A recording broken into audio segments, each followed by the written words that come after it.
dinine bağlılık. Kur'an için ne ifade ediyor? Aslında dinin temeli için nasıl bir anlamı var? Ne dersiniz? Öğrencimiz gitti Hindistan'a. Dedi ki bir Hinduyla dedi hocam. Konuşuyordum, adam dedi ki benim 5000 ilahım var dedi. Ben en iyisi sana İslam'ın ilah anlayışını anlatayım.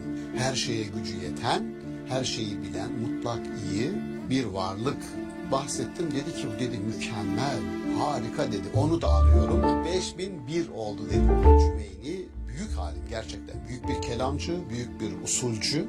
Gazali'nin ders halkası hocasınınkini geçmeye başlıyor. Hocası ders vermesini yasaklıyor bir ara. Beni diyor diri diri mezara gömmene izin veremem. Bütün hayatı boyunca ateizmin argüman stoğunu, cephaneliğini oluşturan Anthony Flew sonunda yanılmışım, Tanrı varmış diye kitap yazıyor. Neden bu adam yanıldım ben, Tanrı varmış diyor. Bütün ömrünü ateizme veren adam diyor ki evrende bir düzen var. O düzene müdahale etmeye izin vermeyen bir sahibi var diyor. Fizik bunu söylüyor bize.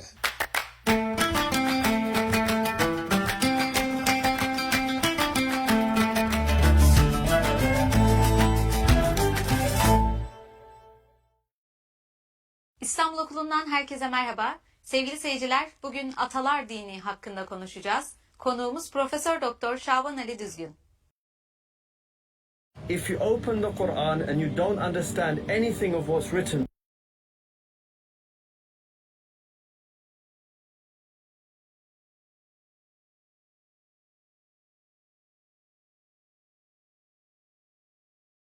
there and you don't care about this situation,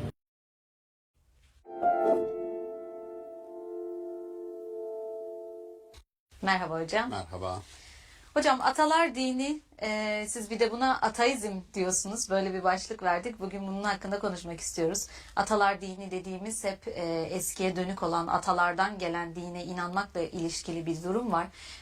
İnsanlar genel anlamda yeniye karşı oluyorlar, geleneğe dönmek istiyorlar, atalarına dönmek istiyorlar. Peygamberlere karşı da böyle tepkiler olduğunu biliyoruz. Ataların dinine bağlılık. Kur'an için ne ifade ediyor? Aslında dinin temeli için nasıl bir anlamı var? Ne dersiniz? Yani evet, bu konuyu konuşmak istedim. Ateizm, ataların dinine bağlılık.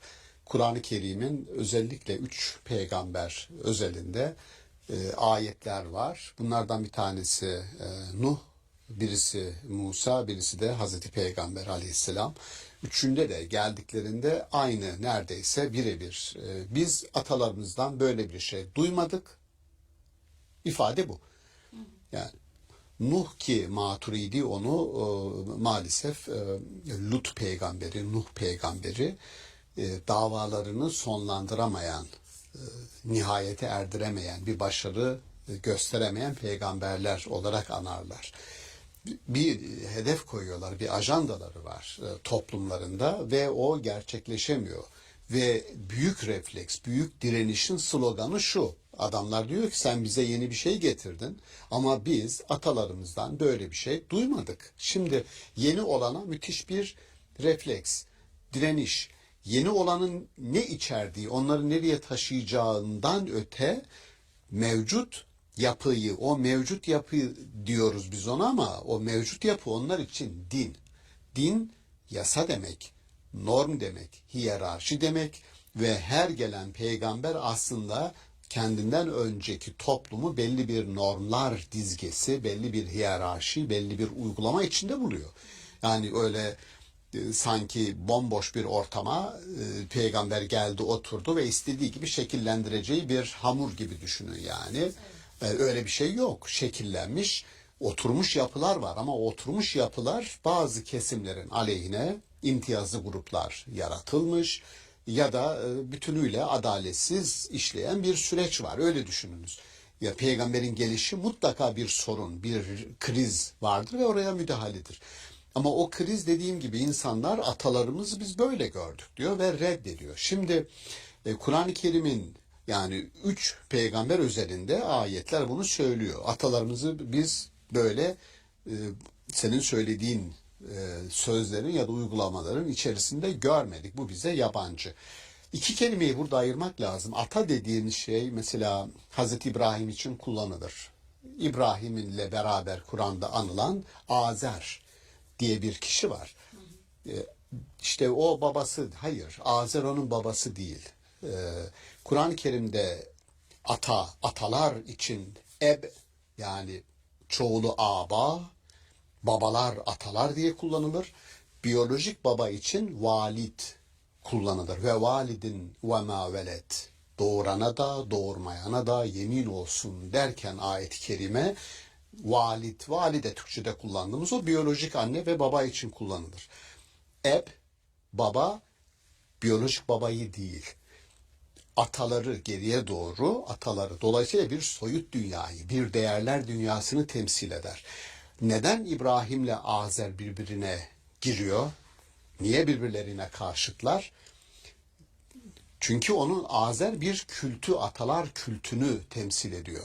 Ebu Cehil edebiyat okuyan arkadaşlar bilir. Biz buna metonim, edebiyatta metonim denir. Yani Kabe'yi gösterdiği zaman bir gazete size o Kabe değildir. O sadece bir İslam kültürüdür, birikimdir. Diyelim Cumhurbaşkanı'nı New York Times gazetesinde görürseniz o Cumhurbaşkanı değildir, Türkiye'dir. Bir asker postalını sabah kalkar gazetenin sayfasında görürseniz o bir postal değildir, o bir darbedir. Bu metonim. Aslında sembolik bir şey var Semboldür. burada. Tabii semboldür. Dolayısıyla Azer diye işaret ettiği Kur'an-ı Kerim'in bir adam değildir. O bir kültür evrenini, bir anlam dünyasını temsil eder.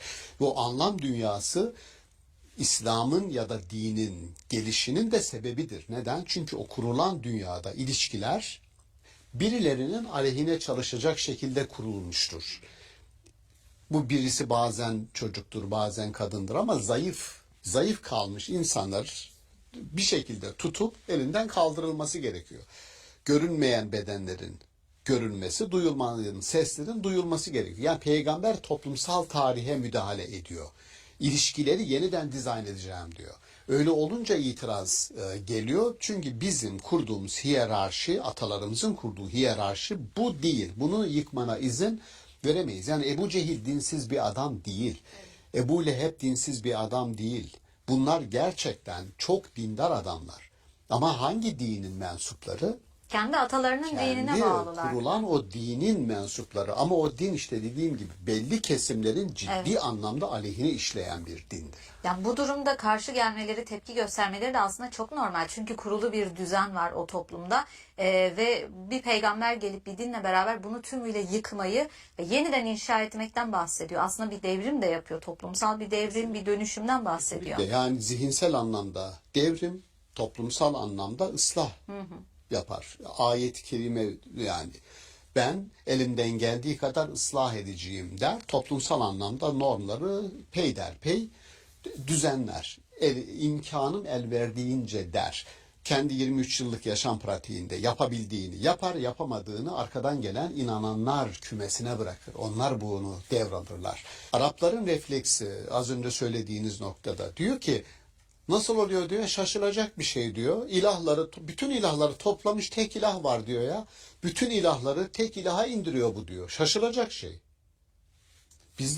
Şimdi bizim için bir insanın yüzlerce, binlerce ilahının olması panteist bir dünya.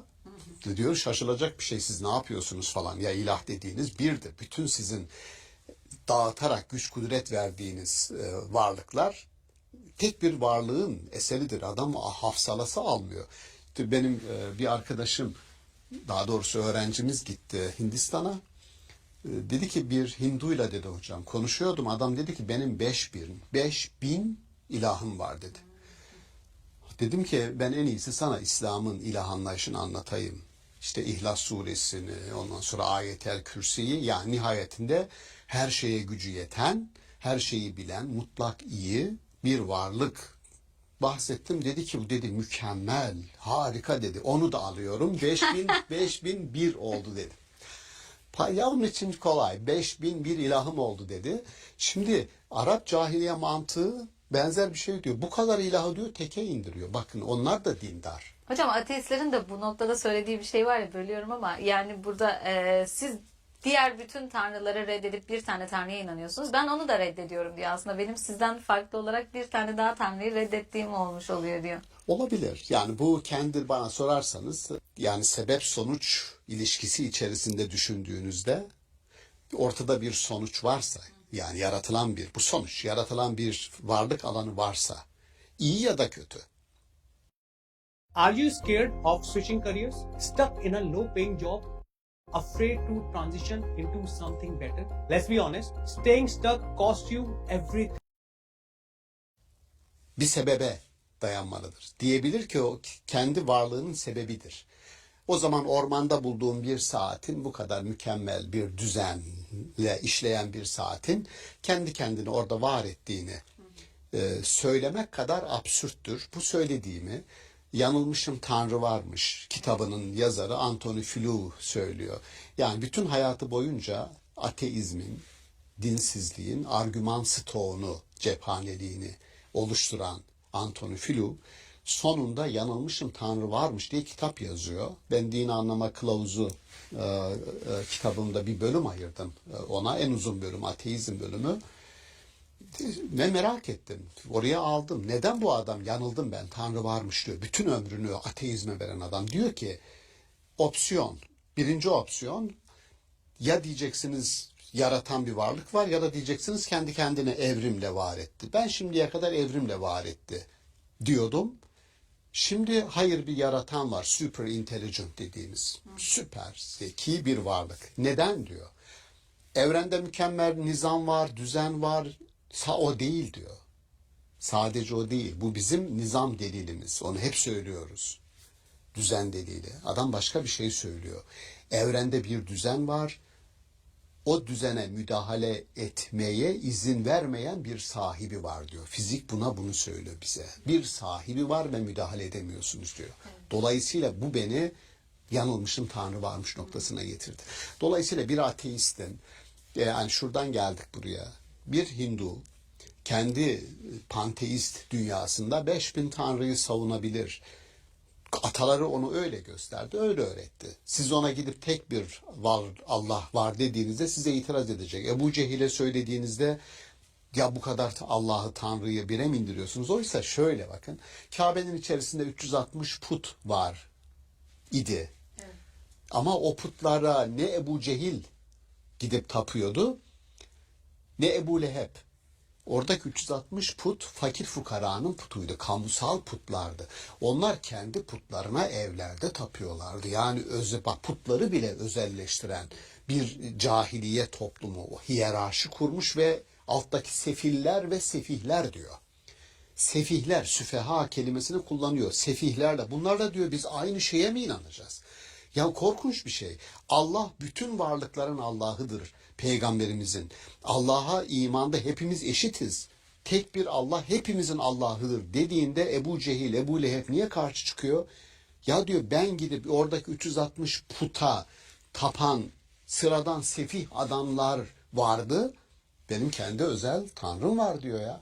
Şimdi hepimiz aynı Tanrı'ya mı inanacağız diyor. Şimdi adamın bizim için çok basit olan bir şey adam için inanılmaz bir iddia olarak görülüyor. Bizi eşitleyecek misin aynı Tanrı'ya Elindeki imanda? o müthiş Tabii imtiyaz alınmış oluyor bu durumda aslında. Kesinlikle. Dolayısıyla bir düzeni sağlamaya çalışıyorlar kendileri ama o düzen dediğim gibi insanın kendine yabancılaşması, Allah terimini bu kadar tahrip eden, ilah terimini bu kadar tahrip eden bir anlayış.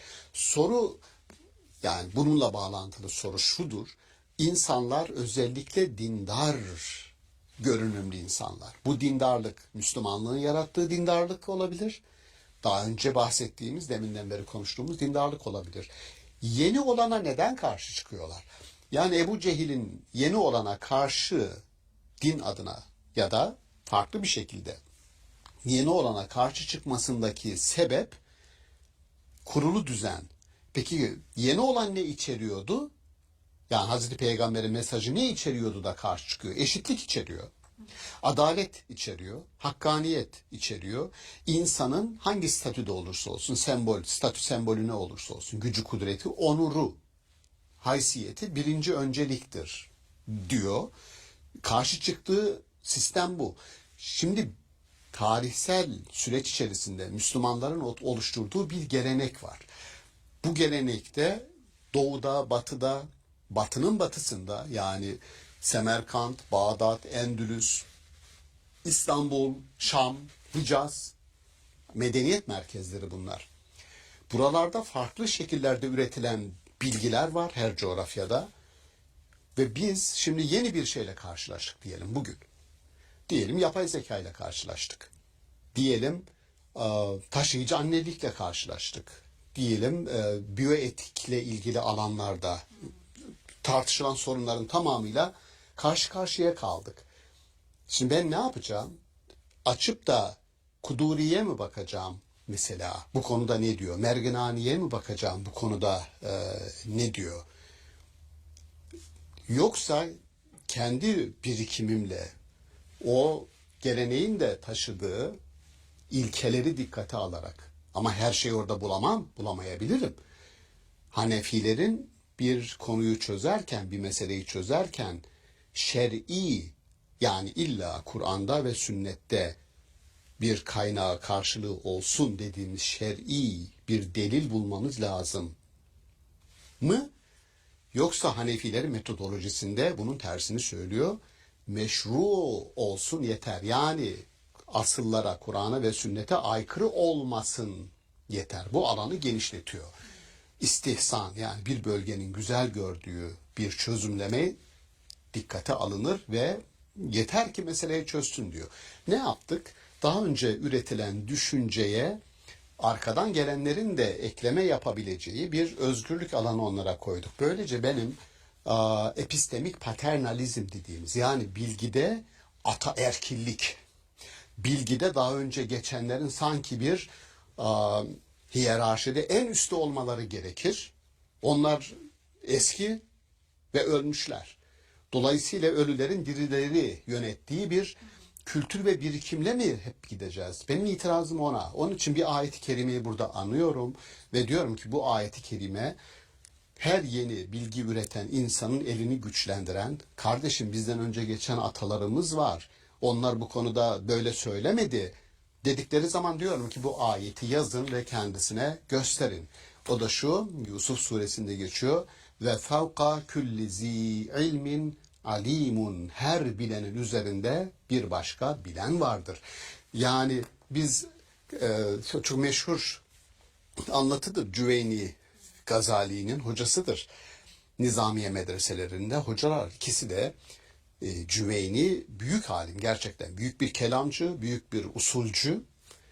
Gazali'nin ders halkası büyümeye başlıyor. Hocasınınkini geçmeye başlıyor. Hocası ders vermesini yasaklıyor bir ara. Beni diyor diri diri mezara gömmene izin veremem diyor. Tamam mı? Yani boynuz kulağa geçmeye başlayınca Cüveyni bu olmaz diyor. Şimdi deseydik ki mesela Gazali'ye, Gazali sen kimsin ya? Senden önce Cüveyni var. Senden önce şu alimler var. Söylemişler etmişler. Sen hangi hadle onların üzerine çıkıyorsun deseydik Gazali şöyle derdi. Allah diyor ki her bilenin üzerinde bir başka bilen vardır derdi. Ve gittikçe bir birikim bu şekilde oluşur. Fahrettin Razi büyük alim. Ve kendinden önce geçen Eş'arilerden çok daha büyük. Deseydik ya senin hocaların söylemesi gereken ne varsa söylendi. Kardeşim sen niye bu kadar aldın götürüyorsun? Yok İbn Sina'yı şerh edeceğim, yok işte felsefi kelam oluşturacağım falan. Ne yapıyorsun falan desek bloke ederdik. Dolayısıyla şurada geleneğin her yeni çıkan konuda ihtiyati tedbir alarak det'i mefasit celbi menafi'den evladır. Yani yeni bir şey ortaya çıktığında bunun getireceği kötülükleri dikkate alarak engelleme güdüsü, motivasyonu onun getireceği faydalardan önce ele alınmalıdır. Yaratacağı zarar dikkate alınmalıdır. Bunu kabul ediyorum. Ama arkasından bir ilke daha var. Mefsedeti halisa da yoktur. Maslahatı halisa da yoktur. Yani bir şey, yeni olan bir şey ne bütünüyle iyidir ne bütünüyle kötüdür. Bu şu demek. Mevcut insana bir inisiyatif verir. Masanın üzerine koyacağız, düşüneceğiz insanla, insanın aklıyla, vicdanıyla, Kur'an'la ne kadar örtüşüyor, ne kadar çelişiyor. Ondan sonra kararımızı vereceğiz. Diri olan insanların karar vermesine ve inisiyatif almalarına izin vermemiz lazım. Bu sorumluluk bizim. Daha önceki kitaplara bak, Merginali'ye bak, Kuduri'ye bak. Ama karar senin kararın olacak. Bunu bu çerçevede atalar dini diye Kur'an'ın eleştirdiği o yönelime Müslümanların bu Kur'an'dan öncekileri eleştiriyormuş falan diyerek kendilerini bir kenara çekmesinler lütfen diyorum. Sorumluluğu üstlensinler.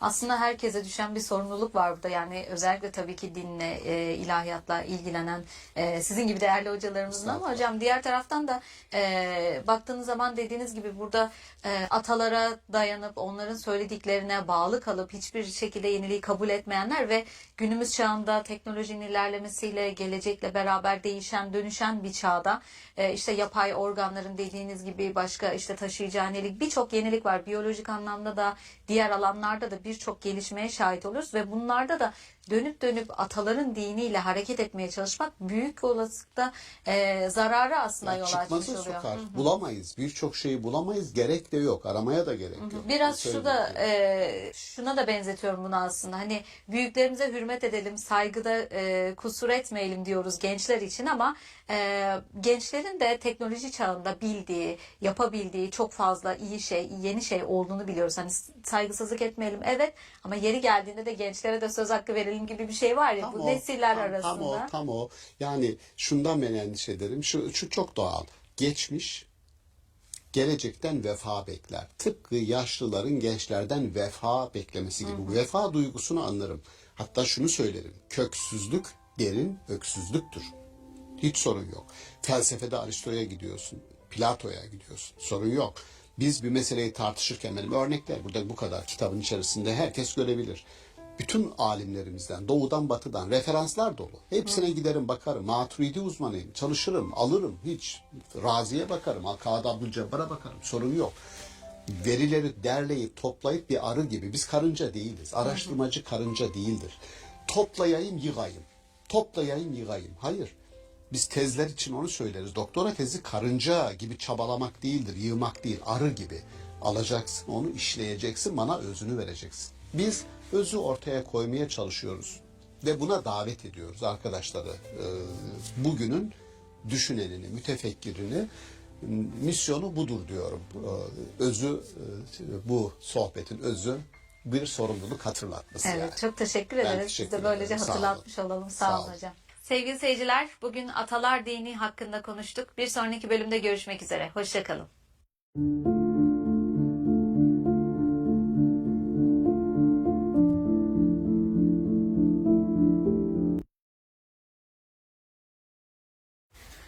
Super fresh or your money back. Lidl, fresh produce retailer of the year.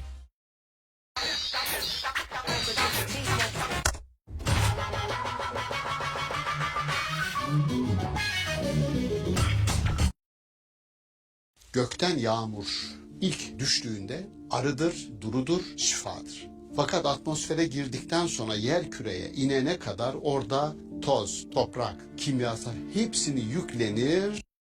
Gökten yağmur ilk düştüğünde arıdır, durudur, şifadır. Fakat atmosfere girdikten sonra yer küreye inene kadar orada toz, toprak, kimyasal hepsini yüklenir ve aşağıya iner. Kaynağı itibariyle saf, temiz olan vahiy bize gelene kadar farklı kültürlerin yorumlarıyla, algılarıyla ne yapıyor? Değişebiliyor. Sürekli asr-ı saadete dönüşten bahsediliyor. Tarihsel olarak biz ilerliyoruz. Geriye dönme imkanı yok. Peki ama Hazreti Peygamber 23 yıllık bir pratiği var. Kur'an'ı en iyi bilen, anlayan ve bunun mücadelesini veren bir insanın yapıp ettiklerini modellemek, onları dikkate alarak bir yaşam pratiği geliştirmekten daha doğru, daha güzel ne olabilir ki? Buna niye itiraz ediyorsunuz derseniz şunu söylüyorum. Buna itiraz etmiyorum. Hanefilerde bir rivayet var. Hadis diye bize gelmiş. Bunun Hazreti Peygamber Aleyhisselam'a ait olup olmadığını denetlemenin 3 yolu var diyor Ebu Hanife. 1.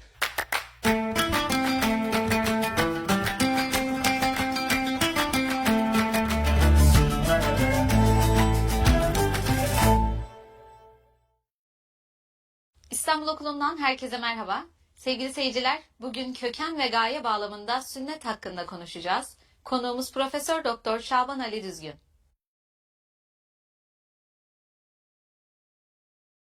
Merhaba hocam. Merhaba. Hocam bugün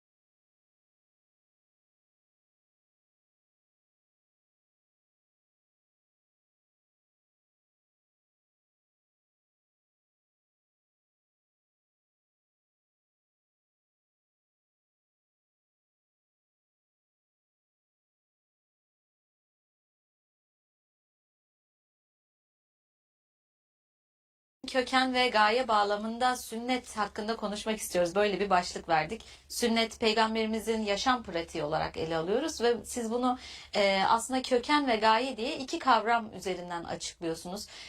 Bunu nasıl tanımlıyorsunuz? Köken, gaye bizim için ne ifade ediyor? Peygamberimizin sünnetiyle nasıl bir ilişkisi var?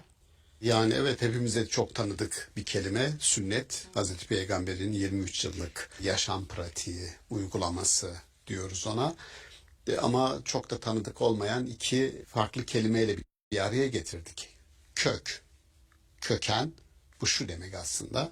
Sünnet, Hazreti Peygamber'in uygulamaları nasıl bir kök değere sahip. İkincisi, bu kökler bir sürgün verecekse gaye anlamında nasıl bir gayeye hizmet edebilir, nasıl bir gayeye yöneliktir. Bu mesele bu. Ama bunu daha köken miti diye kullanılan bir ifade var. Örnek mesela evrenin yaratılışı, kozmogoni dediğimiz evrenin yaratılışı ile ilgili bütün kurgular, bütün anlatılar. Biz onu bilmeyiz de çoğunu. Kurgudur aslında büyük kısmı. Bir kısmı işte fiziksel olarak evren nasıl yaratıldı, büyük patlama, oradan bu tarafa gelen işte radyasyon dalgaları, o da kökene ilişkindir. Yani evrenin kökeni de tartışıldığı zaman köken miti denir. İnsanın yaratılış hikayesi anlatıldığı zaman da insanın kökeni, yaratılışı anlamında ona da köken miti denir. Mitos, mit. Fakat biz biliyoruz ki evrenin yaratılışından bu tarafa evren büyüyor, genişliyor, gelişiyor. İçindekiler zihinsel anlamda değişiyor, gelişiyor, büyüyor. O zaman soru şu, yani burada niye bu sünneti geldik tam ortasına koyduk bunun. Bu gelişim evrelerinde, bu gelişim sürecinde zihinsel anlamda normlar, kurallar anlamında yahut o normlara kaynaklık eden ilkeler anlamında sünnet, Hazreti Peygamber'in uygulaması nasıl bir yerde duruyor? Soru bu. Ve kendisinden sonrakilere bir köken teşkil edecek bir değere sahip mi? Sahipse bu norm olarak, kural olarak mı sünneti değerlendireceğiz? Yoksa daha sonraki çağlarda insanların uyguladıkları normlara yön veren, onları yönlendiren ilkeler içeren bir kök olarak mı değerlendireceğiz? Soru bu. Yani niye bu konuyu tartışıyoruz? Mesele anlaşıldı zannediyorum bu çerçeveyle. Burada hemen ilk olarak şunu tespit etmemiz lazım. Bu sadece Hazreti Peygamber için değil, Kur'an için de geçerli. Başka toplumlar içinde, birikimler, kültürler içinde geçerli. Hiçbir şey öyle yerden bir günde bitmiyor. İslam da öyle. Kendisini ben yeni bir din değilim diyor. Ta Adem'den, ilk insandan bu tarafa akmakta olan bir ırmağa katılan bir parçayım. Onun bir parçasıyım. Hazreti Peygamber de kendinden önceki peygamberler halkasına eklenen bir peygamber. Kendinden önceki peygamberleri atamız İbrahim diyor, babamız şu diyor. Yani belli ki kendisini o halkanın dışında konumlandırmıyor orada. Şimdi bu şu demek, Kur'an'ın içerisinde ya da sünnetin içerisinde O coğrafyada, Arap coğrafyasında, Kur'an'ın indiği coğrafyada sadece Kur'an'ın getirdiği değil, Kur'an'ın hazır bulduğu, sadece sünnetin pratik olarak bize gösterdiği değil, aynı zamanda başka uygulamaları da kendi içerisine alabilecek, kendinden öncekileri, çünkü kabul ediyor onları. Bir durum var. Bu o zaman şöyle. Yani Hristiyanlığın peygamberini kabul ediyor. Yahudilerin peygamberlerini kabul ediyor. Kitabını kabul ediyor ve alıyor. Aslında dışlayıcı bir anlayış yok. Bir bütünün parçası olduğunu söylüyor ve kapsayıcı bir anlayış var. Kapsayıcı bir anlayış var. Bence bu başlı başına hele bugün her kendinin dışındaki herkesi, kendinin dışındaki her düşünceyi dışlayan, ötekileştiren mantığı kökünden reddetmesi bağlamında İslam düşüncesinin bu kapsayıcılığı çok tek başına bile bir değerdir, kapsayıcı. Fakat burada başka bir şey var. Bu felsefede kullanılan içererek aşmak diye bir terim var. Aufhebung diye Almanca'da teknik bir terim. İçererek aşma. O kelimeyi ben buraya uygulamak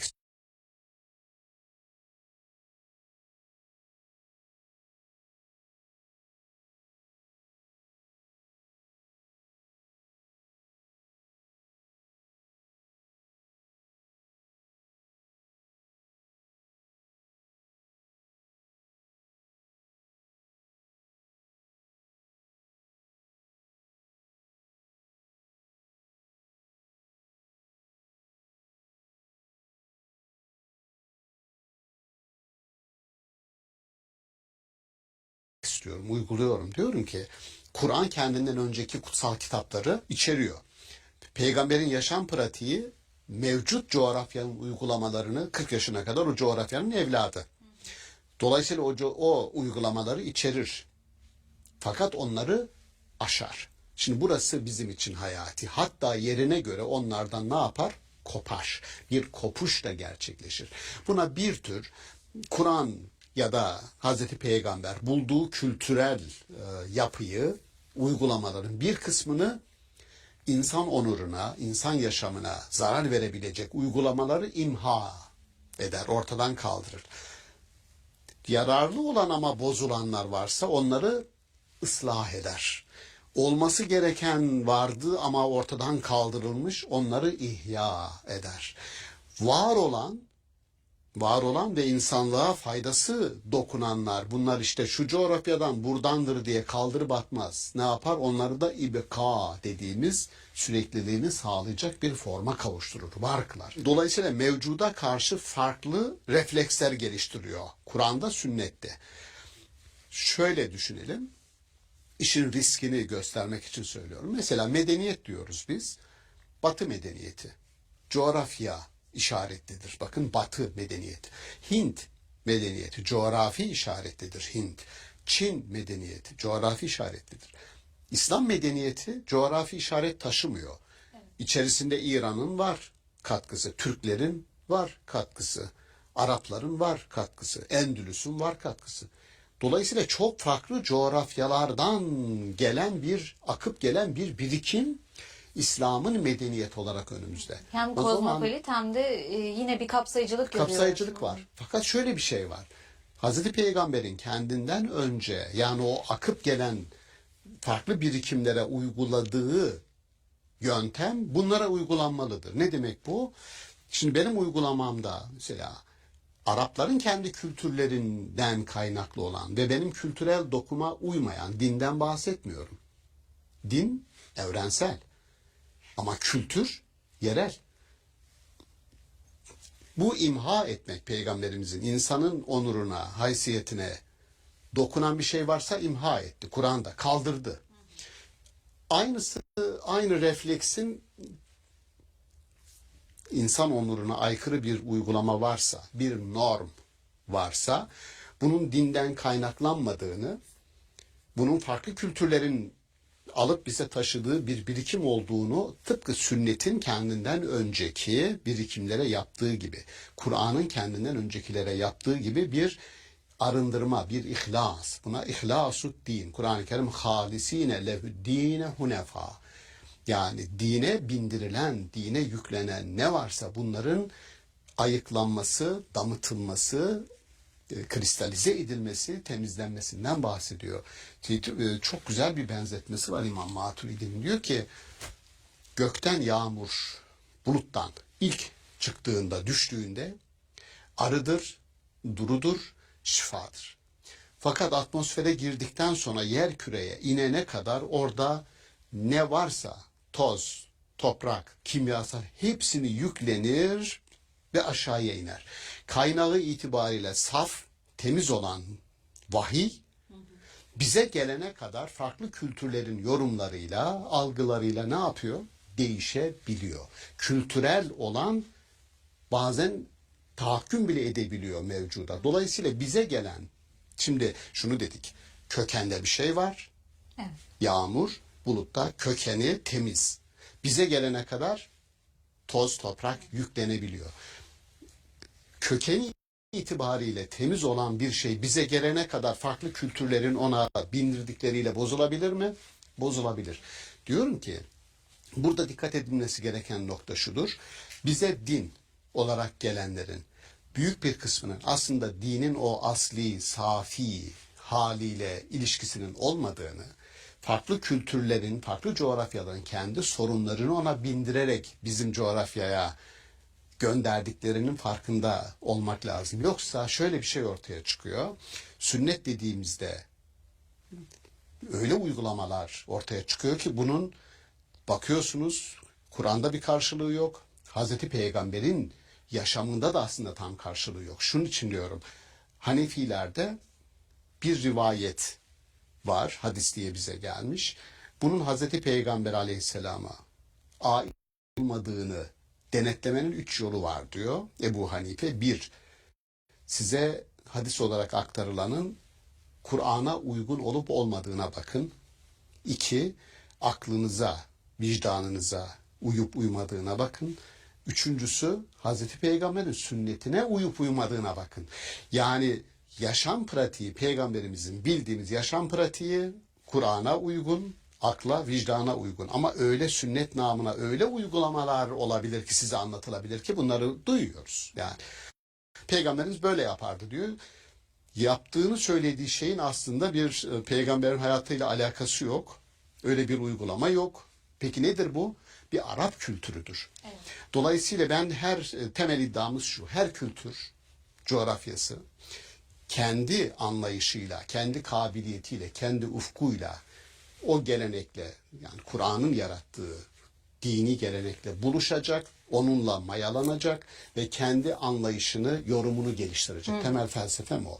Yani Arapların İslam anlayışıyla, Endonezyalıların İslam anlayışıyla, Türklerinkiyle İran'ınki birbirinden farklı ve farklı olacak. Evet. Onun için bakarsanız Firdevsi, Şehname, Şahların kitabını yazarken aslında İran kültürünü diri tutup gelmekte olan kültüre yani dine demiyorum gelmekte olan Arap kültürüne yenilmemesini sağlamaya çalıştı. Benzer bir şekilde aynı Kaşgarlı Mahmut Divan-ı Lügat-ı Türk'ü yazarken aynı mantıkla yazdığını söylüyor. Yani Türk dilinin ve kültürünün bir tür korumasıdır bu diyor. Temel iddiamız kökenin güçlü bir köken olması ve gaye nereye akar? Yani bu kök dedik ya başta bir sürgün verecek. Yani sünnet öyle sürgünler versin ki o sürgün insanın dünyaya aidiyetini, haysiyetini, onurunu, dünyada yaşarken mutlu olma en büyük ideal. Hem de saadeti dareyn denir bizde. Yani mutluluk. İslam'ın belki insanlığa en büyük hediyesi. Hristiyanlıkta böyle bir kelime yok. Niye yok? Çünkü insan günahkar, kötü ve onun iyiliğe, mutluluğa kaynaklık etmesi mümkün değil. Onun için Francesca Petrarca Rönesans döneminde saadeti dareyn, iki dünyada mutluluk fikrini İslam'dan, Müslüman alimlerden alarak Rönesans'ta ilk defa hümanist, en büyük hümanisti sayılıyor. Hristiyanların, Batı dünyasının. Dolayısıyla bizden bu kelimeyi alıyor. Şunu söylüyorum kısaca. Hazreti Peygamber'in uygulaması köken olarak insanları daha iyiye evirecek bir ilke olarak okunduğu zaman farklı coğrafyalara kaynaklık edebilir. Ama Arapların ya da daha önce alınan kültürlerin normlarını, uygulamalarını da içinde barındırıyor olabilir. Onlara dikkat ederek sünnetin Kur'an'la uyumlu, ilke değeri taşıyan kısmının bu bahsettiğim çerçevede yeniden değerlendirilmesi gerektiğini söylüyorum. Bir köken ve bir de hangi gayeye. The Prophet sallallahu alaihi wasallam said, "The best of you are those who feed others." Thousands of people have already been helped.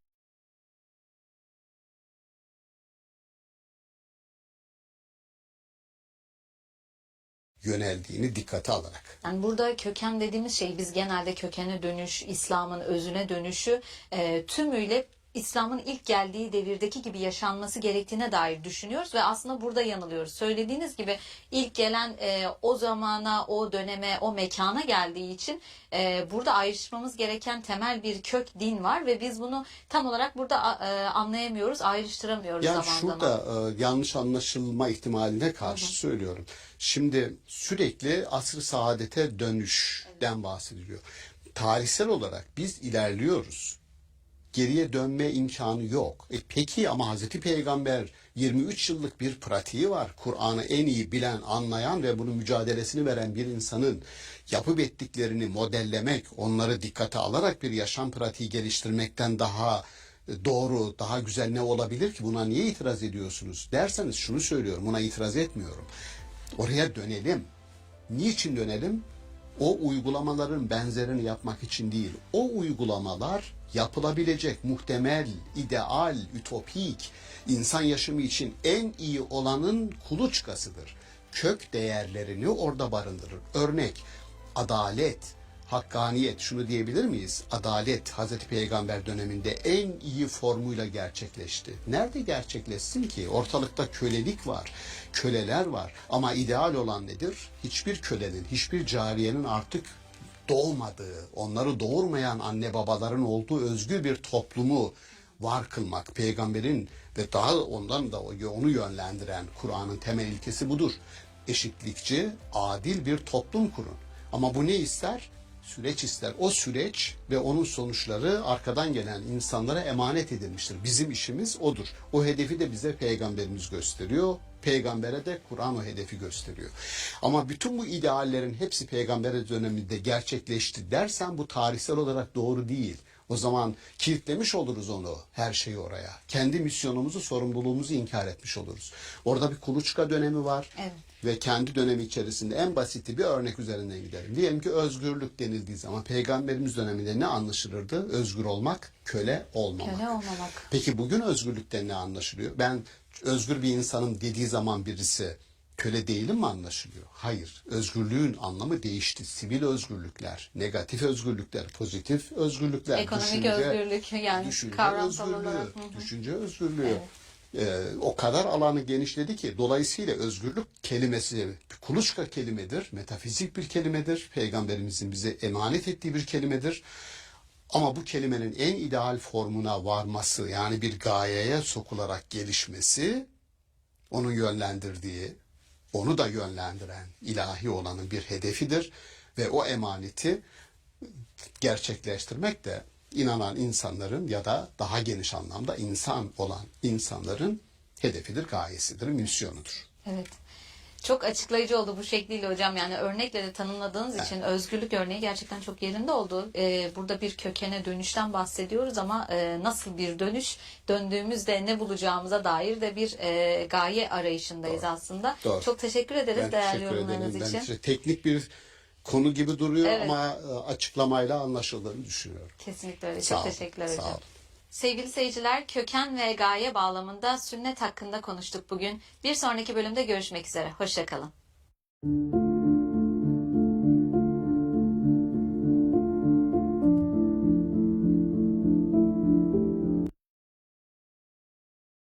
Öyle köyler var ki suları yok. Su birikintilerinden su içiyorlar. Elektrik yok. İşte biz böyle büyük köyleri seçiyoruz.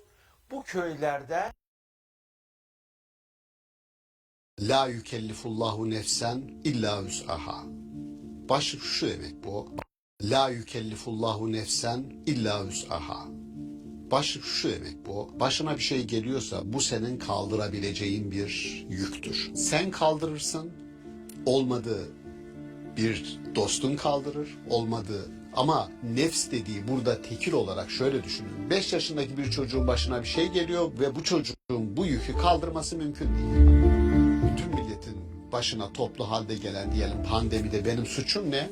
Bizim arkadaşlarımızın, hocalarımızın, çok sevdiğimiz yakın hocalarımız bir hafta içerisinde kaybettik onları. Benim çok yakınım bir hakim, ağır ceza hakimi, akrabam. Kaybettik 43 yaşında. Yani çok yakınlarımızı kaybettik. Bu insanların bu musibet, herkesi saran bu musibete sorumlulukları ne? Sorumlulukları yok ama Kur'an-ı Kerim şunu söylüyor. Ey Rabbim, diyor ki ey Rabbimiz.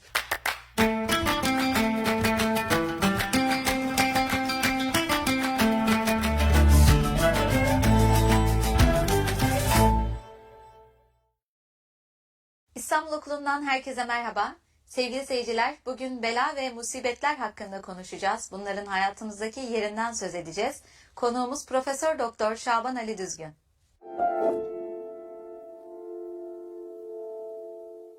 Merhaba hocam. Merhaba. Yine önemli ama zor kavramları ele alacağız. Bela ve musibetler diyoruz. Bunları öncelikle kavram olarak nasıl tanımlıyorsunuz? Bunlar bizim hayatımızda, kaderimizde yazılı olarak mı görmemiz gerekiyor? Nasıl anlamamız gerekir? Ne dersiniz? Öyle değildir inşallah yani yazılıysa çünkü onlardan dönmenin imkanı yok. Evet.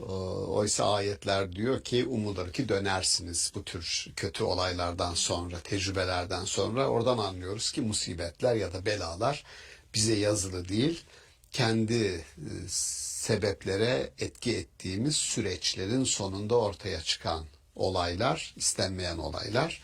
Dolayısıyla Allah onları önümüze koyuyor ve umulur ki dönerler, umulur ki dönersiniz diye bir uyarı veriyor. Dolayısıyla bize yazılı mıdır değil midir sorusu iyi bir soru. Ama başlangıçta onu söylemiş olduk ilkesel olarak. Kelimeyi analiz edersek, bir etimolojik tahlile tabi tutarsak, bela kelimesi belave Arapçada kökü eskitmek demek. Yani mesela bir elbiseyi giyiyorsunuz, eskiyor. Belavte sevbe. Araplar öyle diyor. Elbiseyi eskittim. Ya da 10 saatlik bir seyahate çıkıyorsunuz. Seyahatin sonunda 10 saatlik yorucu bir seyahate çıktık. Sonunda diyorsunuz belevtu ya da beleveti sefero. Yani bu seyahat beni eskitti, yordu anlamında. Bu şu demek, insanın başına bazı olaylar geliyor ve o olaylar insanı biraz yoruyor, eskitebiliyor. Bu ona verdiğimiz tepkiyle alakalı ama onu konuşacağız. Yani eskitebilir, eskitmeyebilir, yorabilir, yormayabilir. Buradaki olay bir tarafta duracak, ona bizim verdiğimiz tepki bir tarafta duracak. O tepkinin farklı tecelli ve tezahür ettiğini göreceğiz insanlarda ve niye öyle oluyor onu da konuşuruz. Bela kelimesi kök olarak bu eskitmek dedik. Musibet kelimesini bence orada bir ayırdına varmamız lazım öncelikle. Bir kişinin tek başına gelen bir kötülüğe Kur'an-ı Kerim musibet demiyor. Musibet mesela yağmura da musibet denir. Çünkü herkese yağıyor. Evet. Mesela deprem herkesin başına geliyor. Bir veba ya da işte pandemi herkesin başına geliyor. Kitlesel sorunları da aslında. Kitlesel olan, herkesi ilgilendiren sorunlara musibet deniyor. Tek başına bir kişinin başına gelene biz bela diyoruz. Bütün millete yaygınlaşıyorsa bu musibet. Kelime tahlil olarak bu ikisini ayıracağız. Kur'an-ı Kerim'de şaşırtıcı bir şekilde yani beklediğimiz bu değil. Çünkü bela olumsuz bir kelime. Bela. Oysa Kur'an-ı Kerim çok güzel bir bela diyor. Belaun hasen.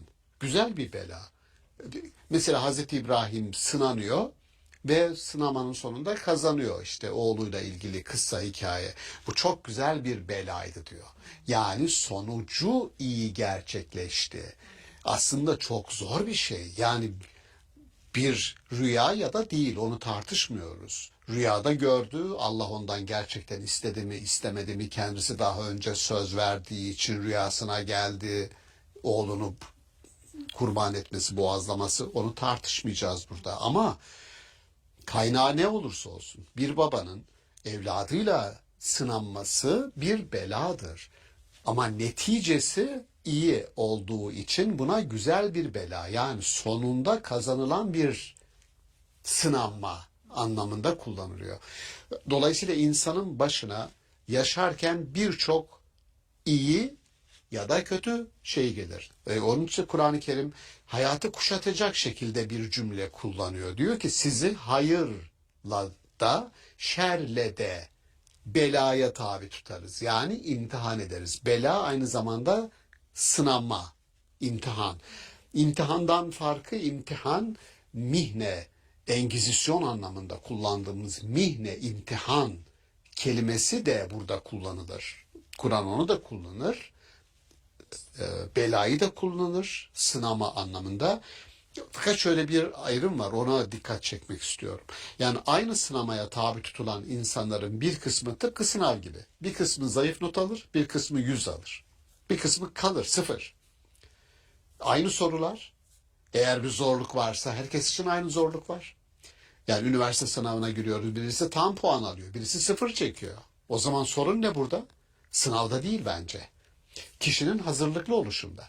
Dolayısıyla öyle olaylar olur, bela dediğimiz olaylar olur ki bela kişinin onu evirip çevirmesiyle, halletmesiyle, iyi karşılamasıyla, ona donanımlarıyla onun üstesinden gelecek, altında kalmayacak bir hazırlığıyla onu mükemmel bir sonuca evirir ve Kur'an-ı Kerim buna belaun hasenem, bu iyi atlatılmış bir sınav, bravo diyor İbrahim örneğindeki Yani bir gibi. baş edebilme mekanizması gibi mi Tam bu. görmek gerekiyor? Tabii. Yani olayın kendisi başlı başına bela değil. Olaya bizim verdiğimiz tepki, olayı evirip çevirme, dönüştürme imkanı var. Hastalık gibi düşünün.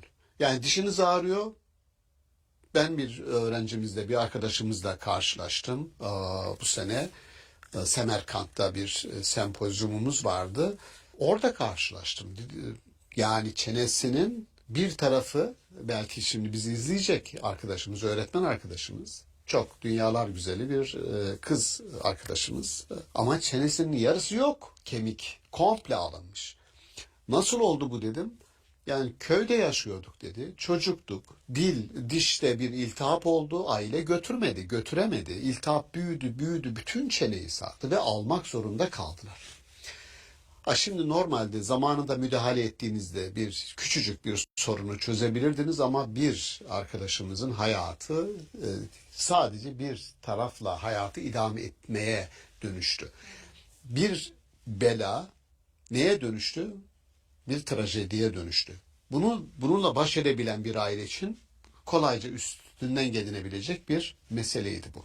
Dolayısıyla insan çeşitliliği kadar belaların çeşitliliğinden bahsedebiliriz. Kimileri onunla baş edecek ve o bela olmaktan çıkacak ve hasen dediği güzel bir sonuca evrilecek. Olur ya, hasta oluruz ya, hasta oluyoruz. Ve biz üzülüyoruz, bazılarımız öyledir. Basit bir hastalığın bile onu öldüreceğini düşünür. O kadar ben öleceğim herhalde falan der. Ama iyileşince de inanılmaz bir sağlıklı olmanın farkına vararak daha sıkı hayata tutunma refleksi gelişir. Bakın, küçük bir rahatsızlık onda çok büyük bir dönüşüme sebebiyet veriyor. Hepimiz bunu tecrübe ederiz. Yani hatta ciddi bir hastalık geçiren ki oluyor, yani hepimiz yaşadık bunu hayatımızda.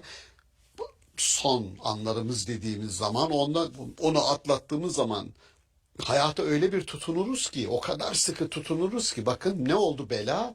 Bizim için belaun hasene, iyi bir sonuç doğuran bir sınama alanına döndü. Dolayısıyla Kur'an-ı Kerim'deki sizi hayırla da şerle de sınarız. Şimdi hayır dediğiniz bir şey bile sizin için çok kötü bir belaya dönüşebiliyor, imtihana. Yani diyelim ki varlığımız var. Ya şöyle düşününüz. Altımızda son derece lüks iyi bir arabamız var. Bastık 200 kilometre, 240 kilometre hızla gittik. Daldık insanların ortasına. Ya da attık kendimizi bir yerden aşağıya. Bir hayrı, bir iyiliği, bir güzelliği şerre dönüştürdük.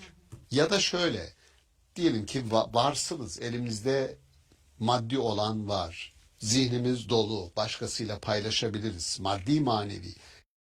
Yapmıyoruz. Allah'ın sevmediği insanlar içerisinde anılan cimri, bencil bir tip olarak hayatı sürmeyi ilkesel bir şey olarak kendimize yazdık. Paylaşmam diyor. Çünkü iyiliğin, maalesef ben tartıştım bunu bir arkadaşımızla, bana sordu.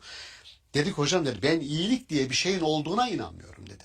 Yani hayatta iyilik, siz diyorsunuz ya hayata dokunun iyilik, ben öyle bir şeyin olduğuna inanmıyorum dedi. Ve bir an önce bitmesi gereken bir hayat var bana sorarsanız dedi. İyilik olmayınca hayatı yaşamaya değmez olduğunu düşünüyorum. Çok dedim esaslı bir sorun. Bunu aşmadan başka hiçbir yere gidemeyiz. Evet. Bunu aşmamız Çok lazım. temel, yani yaşamı durduracak bir sorun Tam gibi bu. görünüyor. Dedim o zaman şunu söyleyelim. Şunu tespit edelim. Gece saat 11 ama bir insan yolun karşısına geçmeye çalışıyor. Gördün. Kamera yok. İkinci, üçüncü bir şahıs yok başka sizi gören. O da seni görmüyor ama olduğu için. Kolundan tutar karşıya geçirir misin, geçirmez misin? Geçiririm. Dinsiz bir adam da geçirir mi? Geçirir.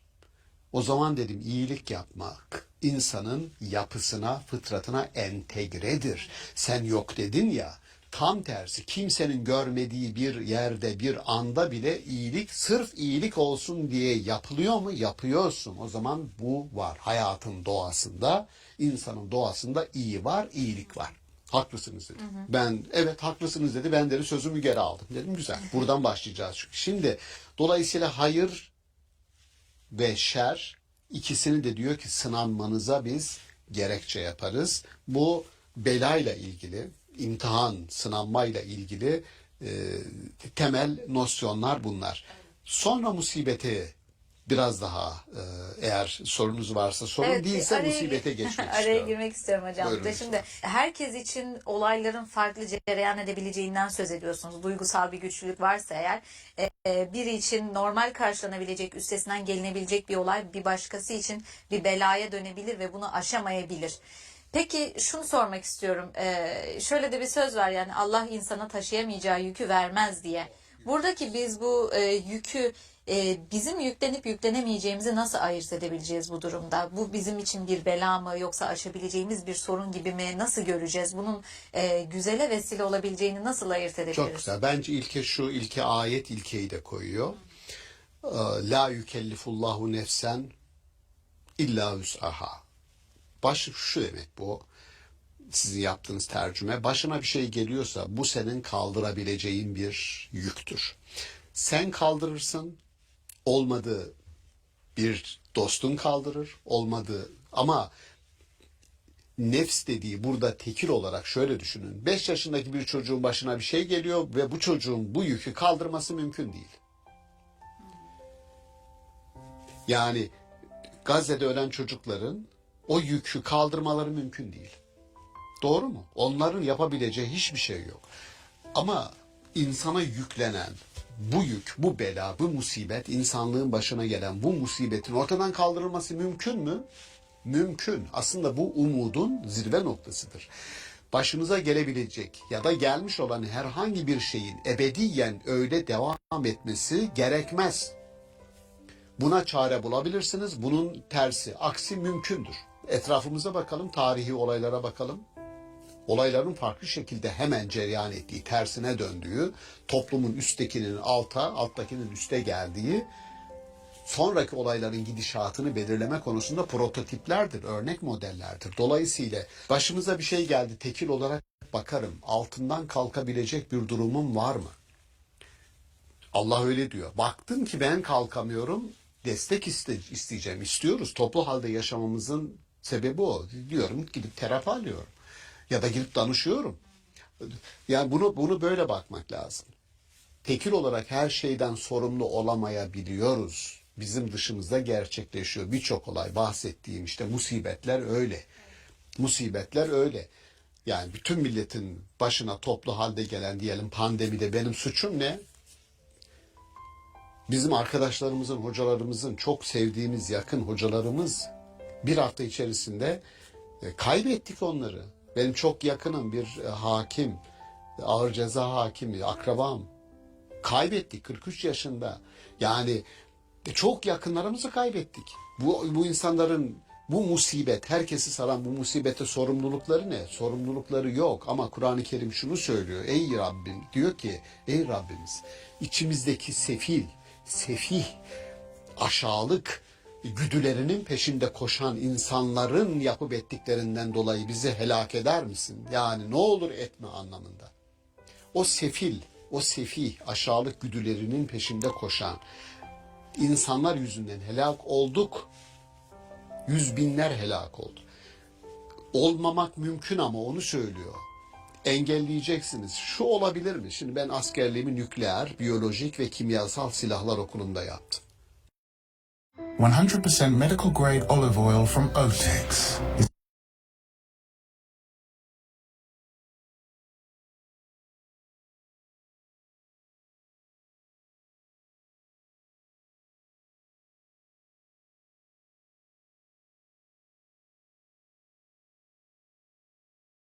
is now available in a convenient spray.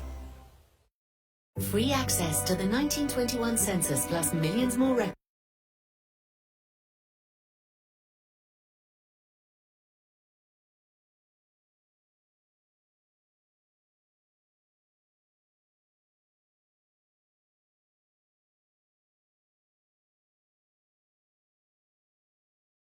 records on Ancestry. Ends March 9th.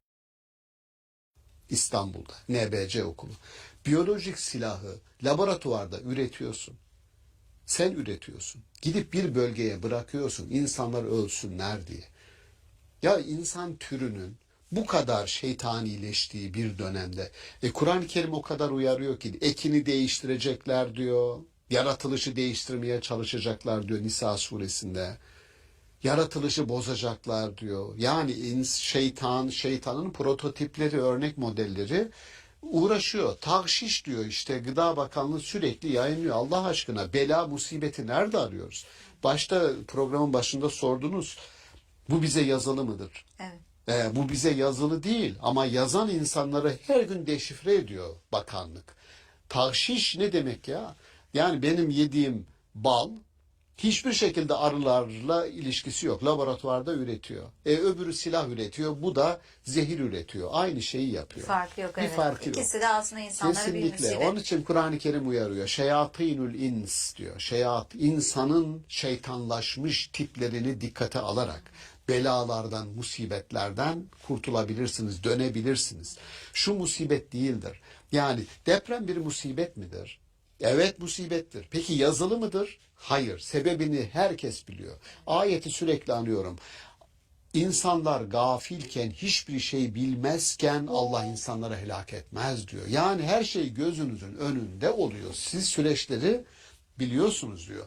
Bir ayeti burada hemencecik hatırlatırım. Yeryüzünde ya da kendi varlığınızda bir musibet meydana gelmişse bu bir yasaya dayalıdır. İlla fi kitabin min qabli en nebre'aha. Gerçekleşmeden önce yasaya dayalıdır. Dolayısıyla yasayı bilelim, o yasayı kontrol edelim, insanların başına gelebilecek bela ve musibetleri önlemenin onurunu, şerefini hep birlikte tadalım. Bunları da güzelliklere çevirmiş olalım bu Tabii ki, belaları tabii dediğiniz ki, gibi hocam. tabii Yani ki. sonuçta bir insana gelen bela için baktığımız zaman bir insanın bela olarak gördüğü, altından kalkamayacağı bir hastalık bir başkası için üstesinden gelebileceği bir Çok şeye rahat dönüşebiliyor. gelebiliyor.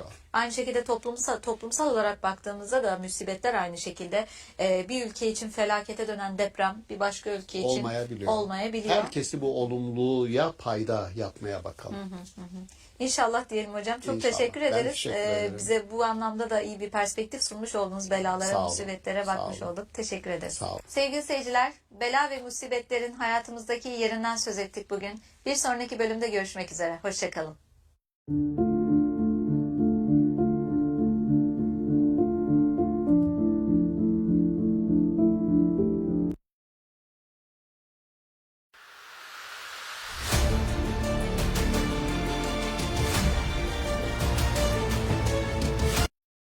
O kadar risk altında ki insan gerçekten. Mahremiyet dediğimiz olay bugün ortadan kalktı görünüyor. Öyle görünüyor. Dolayısıyla tekasürün yani sayılara dökülmüş bir yaşamın, kontrol altına alınmış yaşamın hepimizin yaşamını mezara çevirdiğini söylüyor. Siz bunu bileceksiniz, kesin olarak bileceksiniz, tecrübe edeceksiniz, göreceksiniz ki böyle diyor. Gaetano Mosca, Pareto gibi isimler şunu söylüyorlar. Demokrasi diye bir şey olmaz. Yani çoğunluğa kesinlikle karşıyız. Tekasüre kesinlikle bizim bugün konuştuğumuz anlamda karşıyız. Seçkinler yönetmelidir toplumu. Şöyle denir. Kötülüğün yayılma hızı, iyiliğin yayılma hızından 6 kat daha fazlaymış. Sebebi nedir acaba derseniz bence kötüye eğilimin iyiden biraz daha kolay olması ve çekiciliği, hazların çekiciliği. İşte Kur'an-ı Kerim şurada uyarı yapıyor. Bileceksiniz ki diyor, bu yol değil, bileceksiniz.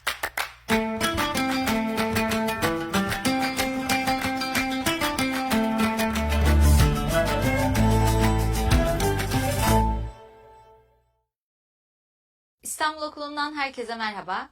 Sevgili seyirciler, bugün aynı köke sahip iki sure hakkında konuşacağız. Kevser ve Tekasür sureleri hakkında konuşacağız.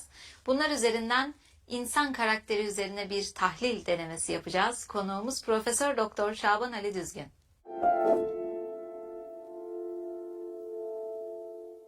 Merhaba hocam. Merhaba. Hocam bugün iki sureyi birlikte ele almak istiyoruz. Kevser ve Tekasür sureleri. Bu iki sure aynı kökten geliyor aynı zamanda.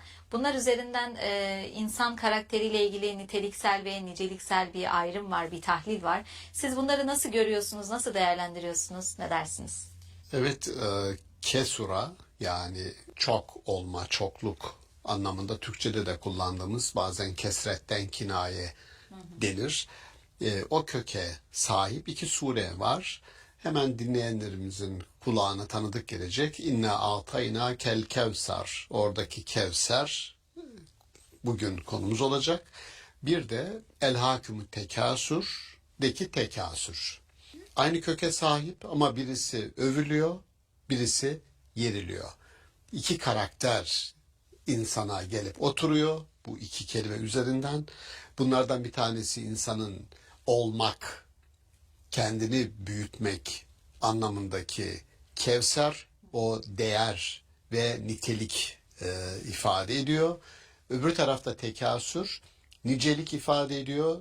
Değer değil oradaki dert, yığmak, çoğaltmak, büyütmek, çoklukla, çoğunlukla, fazlalıkla övünmek ve sonunda elhaküm tekasür hatta zürtümül mekabir. Mekabir dediği kabrin çoğulu, makberenin çoğulu. Verilen mesaj şu, ya Kevser yani nitelik ve değerle büyürsünüz ve bu sizi ebedi kılar ya da çoklukla, çoğunlukla övünürsünüz ve bu sizi farkına varmadan getirir mezarın içine gömer. Farkına bile varmazsınız diyor. Buradaki kabiri ister fiziki olarak bildiğiniz, kullandığınız kabir anlamında alınız. İsterseniz kabir nihayetinde bir ölümü temsil eder. Temsil olarak alırsanız bir ölü yaşamı sürersiniz. Değerden yoksun, temelden yoksun bir bina düşünün. Temelsiz bir bina ve siz onda oturuyorsun. Çok güzel bir bina yaptınız. Mükemmel, harika. Ama temeli yok. Sağlam değil. Neyi bekliyor? Bir sarsıntıyı bekliyor. Anında ki bu maalesef böyle heder olmuş yaşamlar var değil mi? Bir ev yapıyor kendisine ama aslında bir tabut yapıyor maalesef. Dolayısıyla şimdi öyle yaşamlar kuruyoruz, inşa ediyoruz ki el hakümü tekasür. Uyarısı o. Öyle yaşamlar kuruyorsunuz ki aslında yaşam kendi içerisinde bir makberedir, bir mezardır, bir ölümdür. Niçin öyledir? Ayet-i Kerime'nin geri kalan kısmına bakarsanız bir bilgi eksikliğinin getirdiği yani yaşama ilişkin neyin bizim için çok değerli ve elzem olduğuna ilişkin, neyin hayatımızın olmazsa olmazı olduğuna dair bilgi eksikliğinin bizi kabre soktuğunu ya da yaşamımızı kabre dönüştürdüğünü söylüyor. Bir ölüye dönüştürüyor bizi. Kella Bu ifade, Kur'an'daki bu ifade çok keskin, kategorik bir uyarıdır. Şu ana kadar yaptıklarınız ve bundan sonra yapacaklarınız aynı olmasın diyor. O zaman biliniz ki kesinlikle bilecekler. Tekrar vurgu yapıyor. Kesinlikle yakini olarak bilecekler. Bizzat görecekler, yaşayacaklar. Allah Allah diyorsunuz ki olayı bu kadar vurgulamak, değil mi? Yani 3 tür bilmeden bahsedilir. Normalde bir epistemoloji, bilgi felsefesi konusudur bu. Yani insan önce ilmen bilir bir şeyi. Yani suyun H2O'dan oluştuğunu, değil mi? Bilirim. Bu bilgidir. Ama bu bilgi, önüme su gelir, elimi içerisine daldırırım. Tecrübeyi bilgiye Tecrübe döner. ederim, dokunurum. Bu aynel yakindir. Yani bizzat gözümle böyle görürüm. O bilgisine sahip olduğum şey demek ki buymuş. Sonra o suyu içerim, susuzluğumu gideririm. Bu hakkal yakindir. Bizzat tecrübe ederim. 3 bilme türü. Şimdi bu bilme türlerini çoklukla ve o çokluğun hakim olduğu, niceliğin hakim olduğu yaşamın hepimizi öldüreceğini söyleyen bir bilgi ile irtibatlandırıyor. Şimdi nedir olay biliyor musunuz? Şimdi hepimize hakim olan veri diyelim. Big data deniyor. Büyük veri. Büyük veri. Şu anda hepimizin niceliksel olarak, sayısal olarak, sayı dediğimiz nedir? Dijital, Digit rakam demek, sayı demek. Tekasür ne demek? Sayı demek. Çokluk, çoğunluk demek. Ne kadar verilerimiz başkasının elindeyse, ne kadar verilerimiz dolaşımdaysa, kimlik numaram herkesin elinde. Yani çok kolay erişilebilir. Benim dışımda her yerde. Bankada. Banka numaram her yerde. Yani erişilebilir her yerde dediğim. Dolayısıyla o kadar risk altında ki insan gerçekten. Mahremiyet dediğimiz olay bugün ortadan kalktı görünüyor. Öyle görünüyor. Dolayısıyla tekasürün, yani sayılara dökülmüş bir yaşamın, kontrol altına alınmış yaşamın hepimizin yaşamını mezara çevirdiğini söylüyor. Siz bunu bileceksiniz, kesin olarak bileceksiniz, tecrübe edeceksiniz, göreceksiniz ki böyle diyor. Şimdi bu aslında korkunç bir uyarı. Şöyle bir itiraz gelebilir. Hocam ya bu ayetler indiği zaman ortada bir dijital dünya, bir dijital tahakküm, bir dijital feodalizm dediğimiz yapı yoktu. Niye onu buraya taşıdınız? Evet, yani tarihsel olarak baktığımızda aslında bambaşka şeylerden bahsediyor. Evet, oraya bunun gitmemesi gerekir. Haklısınız. Bu yorum aşırı bir yorum olarak görülebilir. Ama bu ayet tekasür, yani çokluk ve sayısal çokluk. Sayılar üzerinden, bir kesret üzerinden bir imada bulunduğu zaman benim şu anda yaşadığım ızdırabı dile getirmem, global, küresel ölçekte bütün verilerin sayıya dökülmüş olması ve bu sayılara sahip olanların güç ve kudret sahibi olmaları üzerimizde, buna dijital feodalizm deniyor işte. Bir tür feodal yapı, despotik bir yapı üzerimizde kurulmuş olmaları şikayetini de dile getirmeme vesile oluyor. Onu söylemeye çalışıyorum. Ayetin iması gerçekte bu mudur, değil midir bilmiyorum. Şu deniliyor ki mesela ne kadar gerekçelerini ulema tartışıyor. Bir kısmı diyor ki işte Araplar atalarıyla çok övünürlerdi. Hatta derlerdi bizim sülalemizde, bizim kabilemizde o kadar şerefli büyük adamlar vardı ki sizde bunlar yoktu. Hadi isterseniz gidip mezarlarda teker teker göstereyim bizim büyüklerimizi. Kabire ziyaret etmeleri, kabre gitmelerinin sebebi bu atalarla övünme idi gerekçe diyor. Olabilir mi? Olabilir. Bir şey demiyorum. Çünkü bugün de insan benim diyor paşa dedem, yani onunla övünmeyi bir tamam senin paşa deden güzel ama senin durumuna bir bakalım falan dediğin zaman işte ikinci kısma geliyoruz. O Kevser'e geliyoruz. Peygamberin bu nicelikle övünme değil de sayısal olarak çoklukla değil de az olan ama öz olan, çekirdekte içerilen, kabukta değil ama öz, o kabuğun özü, çekirdeği olan insanlara Kevser diyor Kur'an-ı Kerim. Ve Hazreti Peygamber'e diyor ki biz sana öyle çoğunluk bende değil, çok fazla insan yanıma gelmedi, onları alamadım, ikna edemedim diye kendini helak etme. Biz sana Kevser'i verdik. Yani insanların benzeri az bulunanlarını biz verdik. Benzeri az bulunan. Çok az insan var elinizin altında fakat benzerleri yok gibi. Öyle cesaretli, öyle eğitimli, öyle azimli, öyle kararlı insanlar ki bunlar bir dünyayı değiştirirler. Buna Kevser diyor Kur'an-ı Kerim. At Lidl, fruit and veg is super fresh. And that's our promise.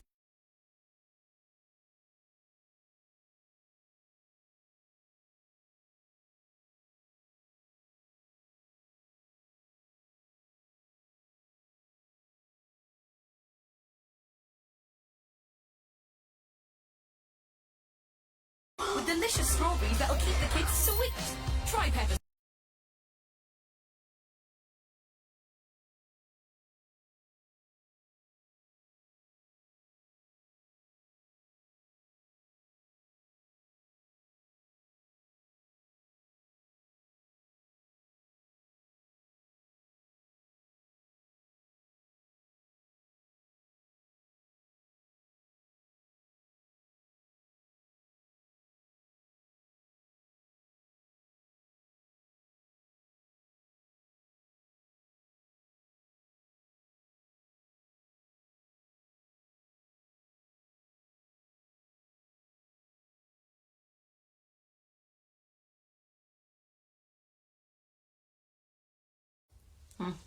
Diğerine o sayısal çokluğa tekasür diyor. Tekasür diyor. O İkisini tekasür, karşıt olarak evet, kullanıyor. Kevser olan da seçkin, daha seçilmiş olan, az ama öz olan kitle varken tekasür olan da kalabalık ama birbirine benzeyen bir çokluktan da Harika. bahsediyor. Peki Türdeş, türdeş, homojen grup. evet, şimdi burada demokrasiyi nereye koyacağız hocam? Yani bu çoklukla övünmemek gerektiğini bireysel anlamda da bunu konuştuk ama toplumsal baktığımız zaman çok da konuyu da dağıtmak istemiyorum ama burada bir Belki parantez içerisinde şu söylenebilir. Çokluk o, demokratik kültürde yani nihayetinde seçim yapıyorsunuz ve verilen oy sayısı sizin sizi yönetecek kişiyi belirlemenizi belirliyor. Sırf bu yüzden zaten felsefeye giderseniz Plato'da, Aristo'da demokrasi kötü yönetim biçimi olarak tasnif ediliyor. Hatta en kötüsüdür diyor Aristo. Neden? Çünkü demos halk ve halk erdemi bilmeyebilir, iyiyi bilmeyebilir. Seçerken hangi kritere göre seçecek? Erdemi bilmiyor, iyiyi bilmiyor. O zaman oradaki demokrasi olmaktan çıkar, akrasiyaya döner diyor. Akratik kişilik diyor Aristo buna. Yani kötü yönetim, ahlaksız yönetim, bozuk idareye dönüşebilir diyor. Başına kratia, İngilizce'deki creation, yaratma kelimesi demokratia ile aynı köke sahiptir. Akratik bir yapı ortaya çıkar diyor. Kur'an-ı Kerim başka ayetlerde de der. Yani başka ayetlerde insanların çoğuna uyarsanız sizi saptırırlar der.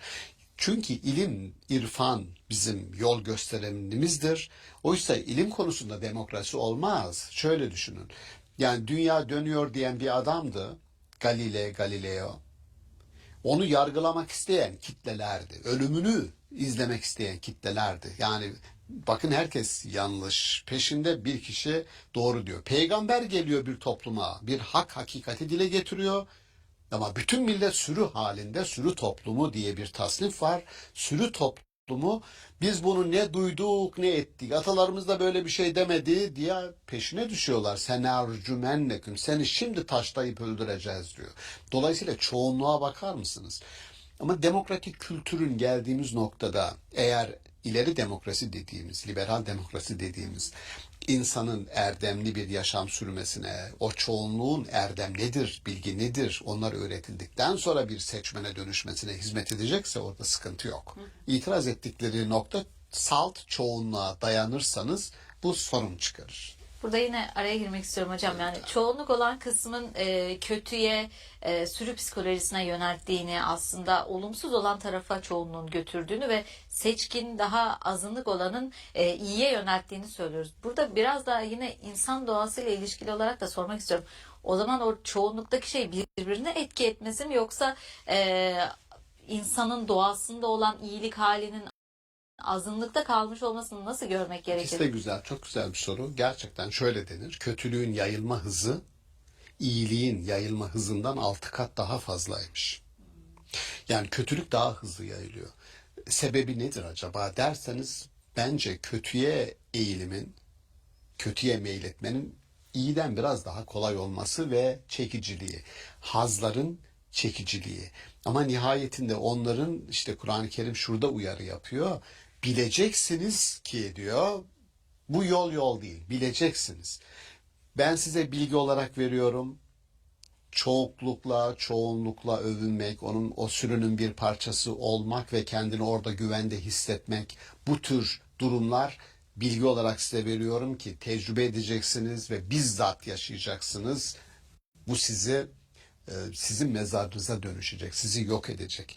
Bir aslında insanlık tarihi ait olmayla kendini oradan uzak tutma, mesafe koyma arasındaki mücadelenin tarihidir. Yani Edward Said rahmetli mesela entelektüelden bahsederken derdi ki toplumla, iktidarla, sürüyle arasına mesafe koyan kişi entelektüeldir, seçkindir.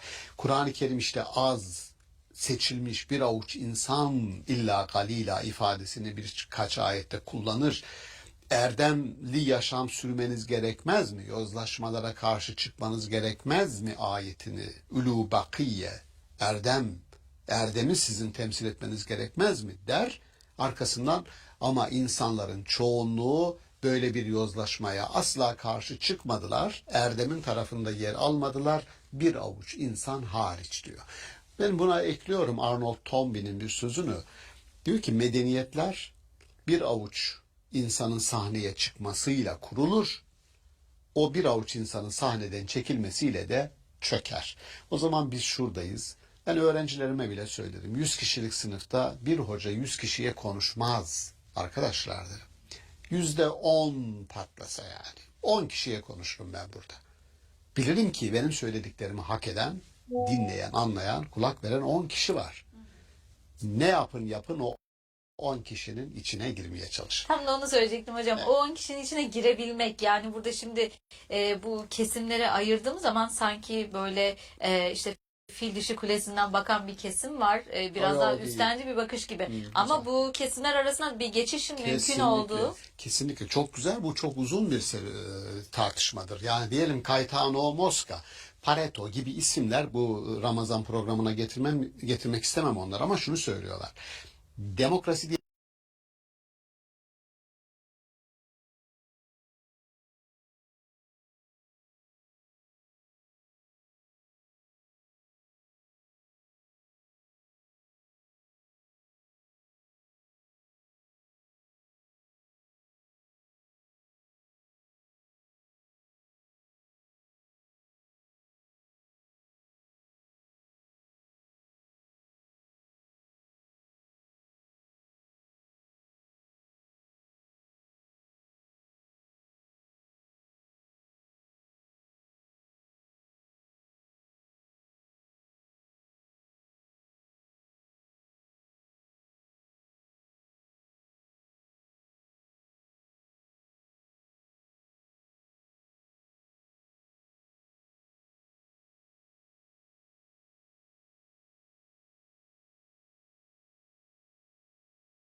bir şey olmaz. Yani çoğunluğa kesinlikle karşıyız. Tekasüre kesinlikle bizim bugün konuştuğumuz anlamda karşıyız. Seçkinler yönetmelidir toplumu. Ama diyor alttakiler isyan çıkarmasın diye alttakilerin de yukarıya geçmesine müsaade eden küçük havalandırma delikleri açmalısınız diyor. Alttan da arada bir yukarıya doğru çıksın, o imkanı görsün ki gayret etsin de seçkinlere katılsın. Bunun demokrasinin yani şöyle düşünün, Almanya'da seçimle gelen Hitler nihayetinde bir faşizmi kurdu. Yani bu istismar edilebilir bir sistem. Bence mesele şurada. Seçkinci bir yönetim, seçkinler ve altta kalanlar, ortalar, hiyerarşik, sınıfsal bir toplum kurmaya ben şiddetle karşıyım. Ama doğasında şu var. Erdem, iyilik ve bunları bilme insanların ortak amacıdır. Herkes erdemin ne olduğunu, erdemli olmanın ne olduğunu, erdemli olmayan bir insana yönetimi vermenin kime ne getireceğini, ne tür sonuçlar doğuracağını biliyor. Kur'an-ı Kerim müthiş bir ayet var. Kur'an-ı Kerim'de diyor ki Allah gafil olan bir halkı, yani halkı gafil iken yok etmez. Bu şu demek: herkes biliyor bir süreç nasıl işliyor ve nasıl yok oluşa sürükleniyorsunuz. Her şey gözünüzün önünde oluyor diyor. Biliyoruz ama ses çıkarmıyoruz, işin bir parçası oluyoruz vesaire. Buradaki uyarı ayetler bağlamında Kevser değeri ifade eder, niteliği ifade eder. Çoğunluğunuz olacaksa da mutlaka bu değerlere yaslansın ki başınıza sıkıntı açmasın. Öyle bir uyarı vardır ayetler arasında diye toparlamak daha iyi olur. Çok iyi toparlandı. Çok daha açıklayıcı oldu bu şekilde hocam. Kendi adıma yani çok daha anlaşılır olduğunu düşünüyorum örneklerle. Çok teşekkür Ben ederiz teşekkür değerli ederim. yorumlarınız Ben için. teşekkür ederim. Sağ olun. Sevgili seyirciler, Kevser ve Tekasür sureleri bağlamında insan karakteri hakkında konuştuk bugün. Bir sonraki bölümde görüşmek üzere. Hoşçakalın.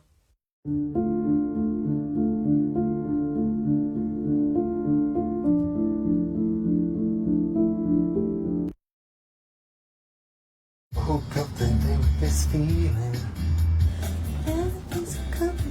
Wherever you got your license, wherever you've driven before, Biz insani olarak Hazreti Peygamber'i savunuyoruz ama Kur'an-ı Kerim öyle bakmıyor. Çok sert eleştiriyor. Abese ve tevella en câehul âmâ.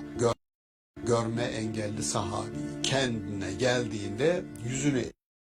Biz insani olarak Hazreti Peygamber'i savunuyoruz ama Kur'an-ı Kerim öyle bakmıyor. Çok sert eleştiriyor. Abese ve tevella en câehul âmâ. Görme engelli sahabi kendine geldiğinde yüzünü ekşitti ve sırtını döndü ona diyor. Ve diğerlerine, müşriklere yöneldi. Sana ne diyor?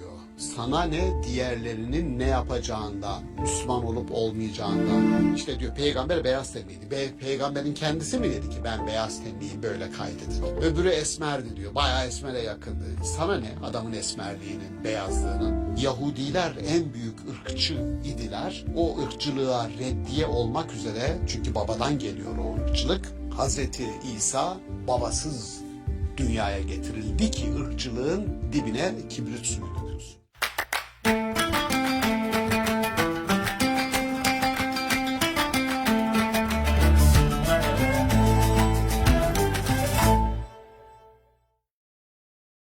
İstanbul Okulu'ndan herkese merhaba. Sevgili seyirciler, bugün konusu Peygamber Efendimiz, Mekke'nin önde gelen inkarcıları ve engelli bir sahabi olan Abese suresinden bahsedeceğiz. Konuğumuz Profesör Doktor Şaban Ali Düzgün.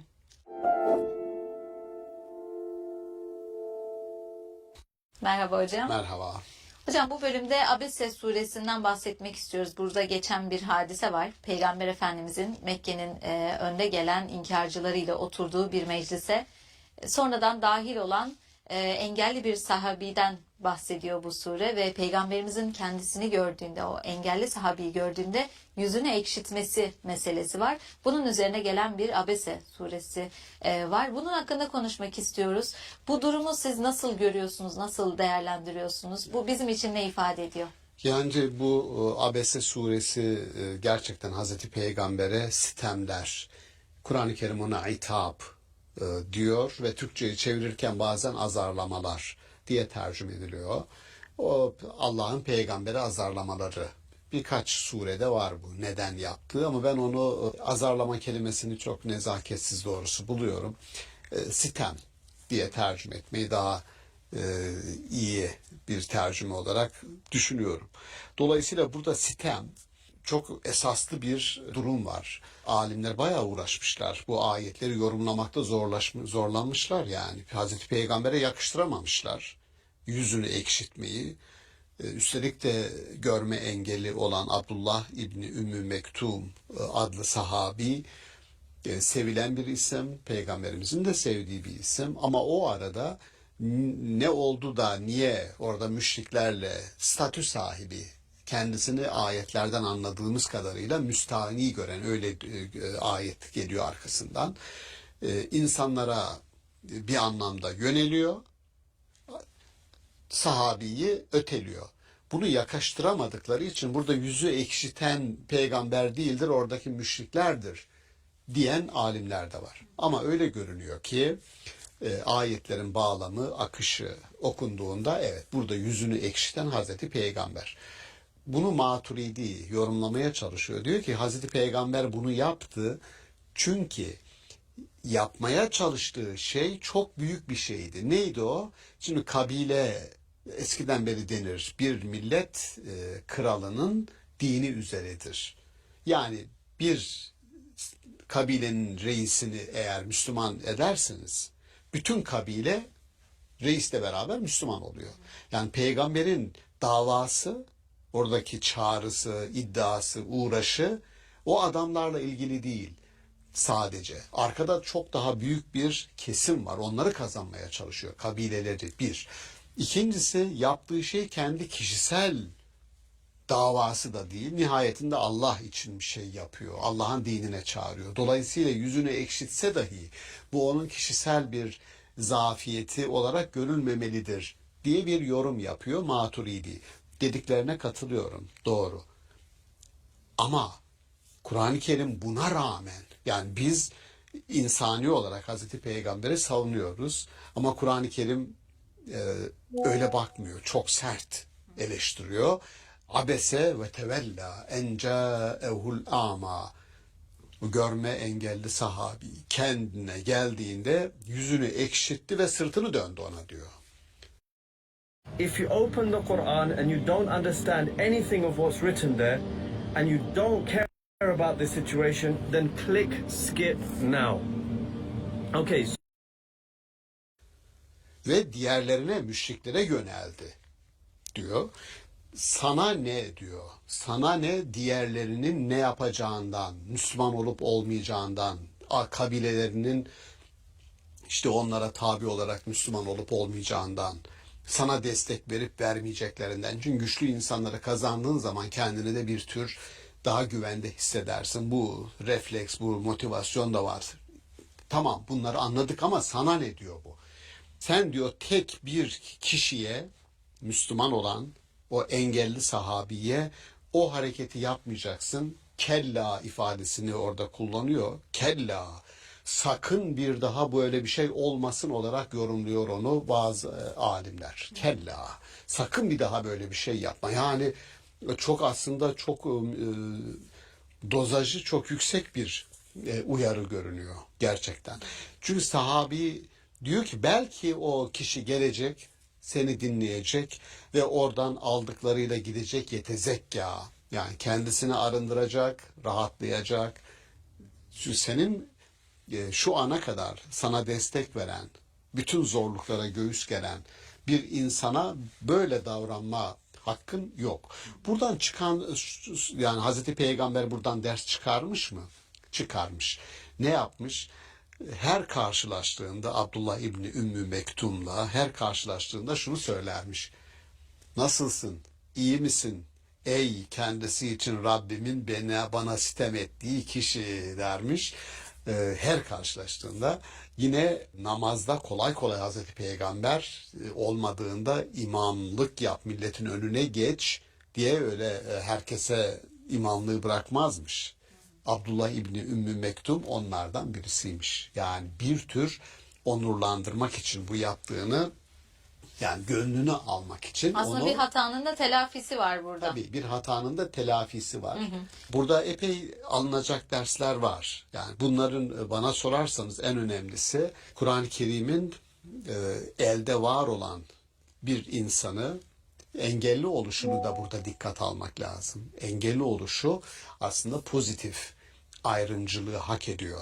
Yani bir insana bir kötülük yaptık diyelim bir insana ama bunu engelli gücü olmayan, size karşı koyamayacağını bildiğiniz birisine yaparsanız bu çok daha büyük bir günah, çok daha büyük bir hatadır.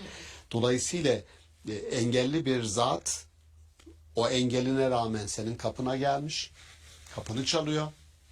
Bana ne olur faydalanabileceğim bir şey söyle ya Resulallah diye kendinde hissettiği bir boşluğun vahiyle senin tarafından doldurulmasını istiyor. Bir arzusu var, bir şeyin peşinde, tamam. Yetezek ya diyor, temizlenecek, arınacak, bir fayda elde edecek. Onun peşinde bir de öbür tarafta bir grup var, sana direniyor inkarcılar.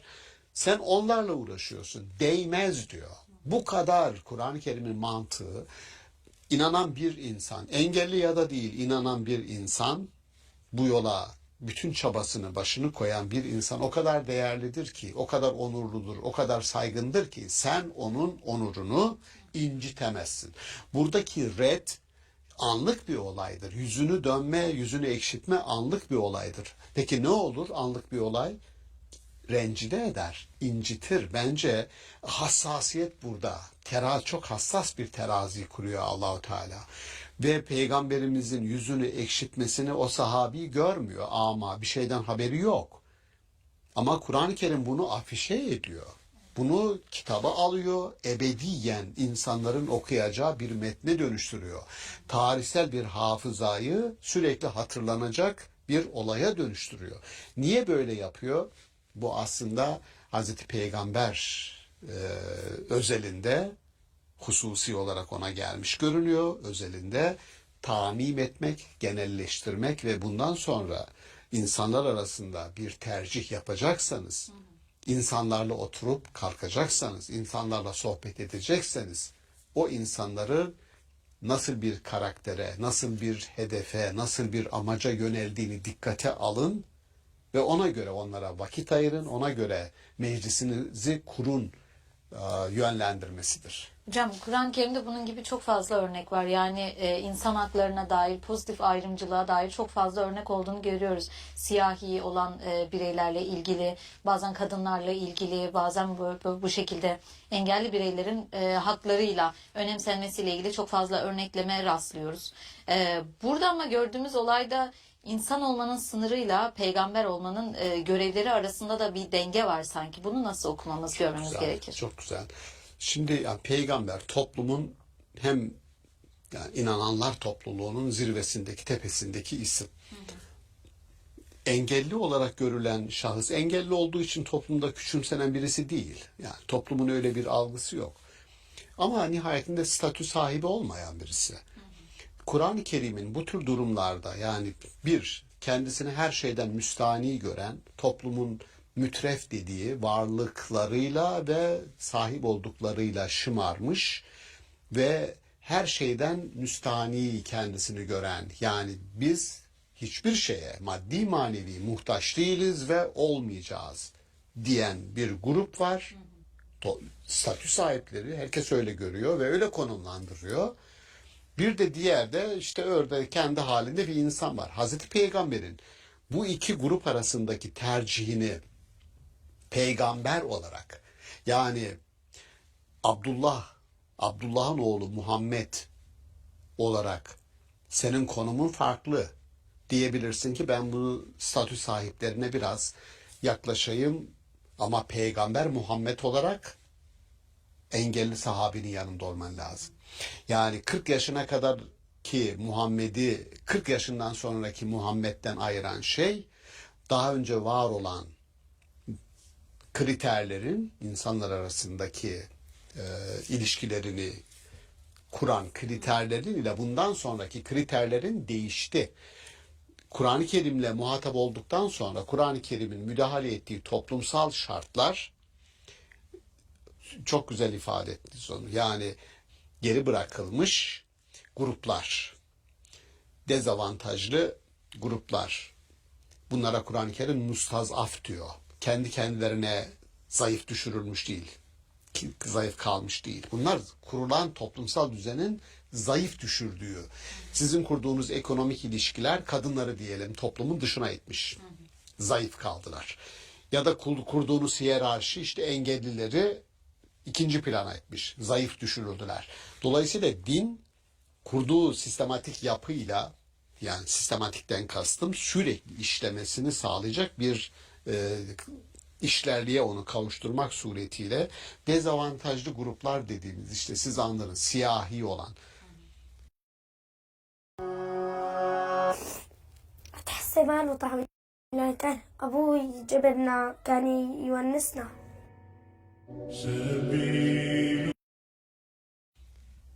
Toplumda, Arap toplumunda görürsünüz yani kadınlarla ilgili betimlemeler, tanımlamalar yapıyor. İşte beyaz diyor.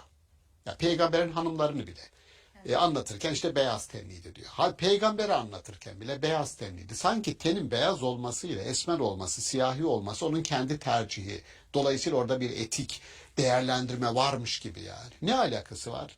Hani bütün üstünlüğün tek kriteri takvaydı.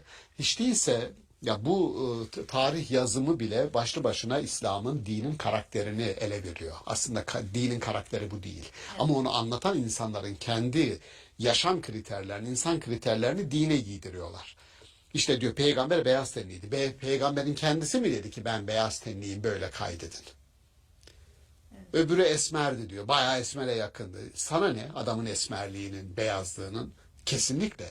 Yani şimdi bakın ırkçılığın, ben şöyle diyorum, Yahudiler en büyük ırkçı idiler. O ırkçılığa reddiye olmak üzere, çünkü babadan geliyor o ırkçılık. Hazreti İsa babasız dünyaya getirildi ki ırkçılığın dibine kibrit suyu dökülsün. Hepiniz aynı anne ve babadan geliyorsunuz. Adem ve Havva'dan geliyorsunuz. Çok Havvalar, çok Ademler mi var hocam? Aynı Adem ve babadan nasıl geliyoruz işte falan. Tartışma o değil. Bu etik bir kabuldür her şeyden önce. Nedir o?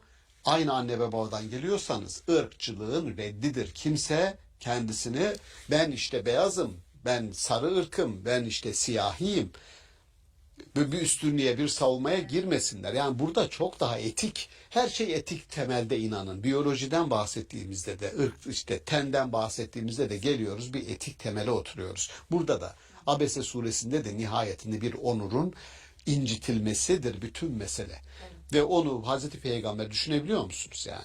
Statü olarak çok dibe itilmiş, öyle kabul edilmiş. Halk öyle kabul ediyor. Ama halkın ittiği, engellediği bir varlık için, birisi için Kur'an-ı Kerim en sevdiği peygamberine gerekirse ben seni alırım, afişe ederim, böyle yaptın derim, evet. Sana sitem ederim diyor.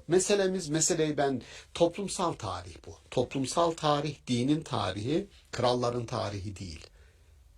Filozofların tarihi değil. Dinin tarihi, peygamberlerin tarihi. Peygamber de halkın, ezilenlerin, dezavantajlıların yanındadır andığımız gibi. Onun için kadın hakları, işte siyahiler, köleler bunları konuşurken din bunlara ne getirdi? Bence esaslı şeyler getirdi gerçekten. Esaslı şeyler getirdi. Çünkü onlar için var. Ve Peygamberimizin hitabı da bakarsanız genetiğini sökün. 13 yıllık Mekke dönemindeki 90'a yakın sure vardır Mekke döneminde. 90 surenin, kısa surenin genetiğini sökün. Göreceğiniz muhataplar bu çerçevededir. Evet, genel itibariyle bunlardan bahsediliyor. Kesinlikle. Seçme şansı olmadıkları durumlarla ilgili dezavantajlı olmalarının aslında dindeki ne kadar korkunç bir yere sahip olduğunu, öneminden bahsediyor. Kesinlikle. Böylece de. Peygamberi bile bakın Havle'yi Mücadele suresinde Havle bir kadın için peygamberine sitem ediyor. Seninle tartışan kadının sesini duydu Allah diyor, orada bir sitem var.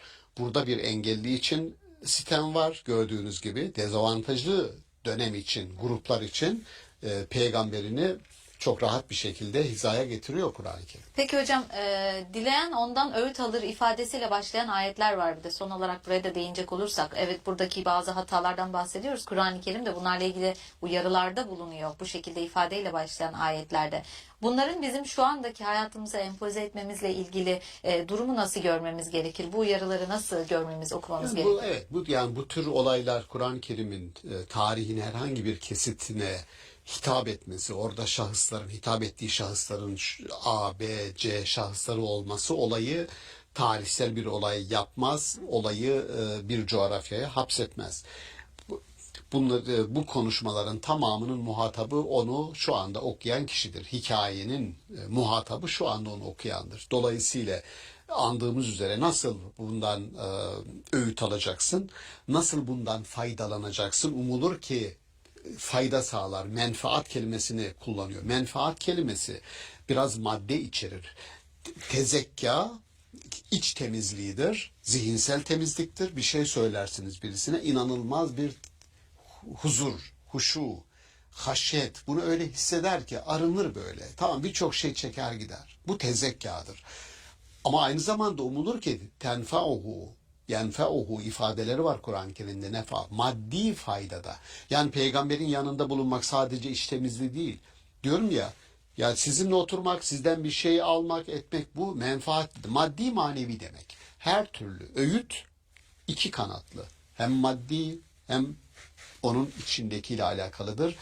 Hazreti Peygamber'in temsil ettiği o dünyada, yani ilahi vahyin onun vasıtasıyla insanlara geliyor olmasında öğüt almanın iki yakasını bir araya getirmemiz lazım. Madde ile manayı, iç dünya ile dış dünyayı, bireysel yaşam ile toplumsal yaşamı, bireysel özgürlükle toplumsal adaleti, hepsini bir arada düşünmemiz gerekiyor. Ancak öğüt o zaman öğüt olur, karşılığını bulur. Umarım biz de öğüt alanlardan oluruz. İnşallah. İnşallah hocam. Çok teşekkür Ben ederiz teşekkür değerli ederim. yorumlarınız Sağ için. olun. Sevgili seyirciler, bugün Abese suresinin verdiği mesajdan bahsettik. Bir sonraki bölümde görüşmek üzere. Hoşçakalın.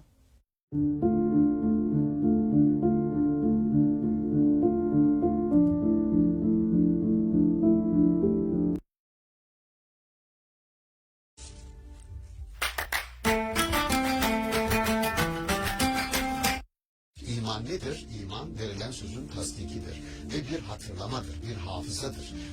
İman nedir? İman verilen sözün tasdikidir ve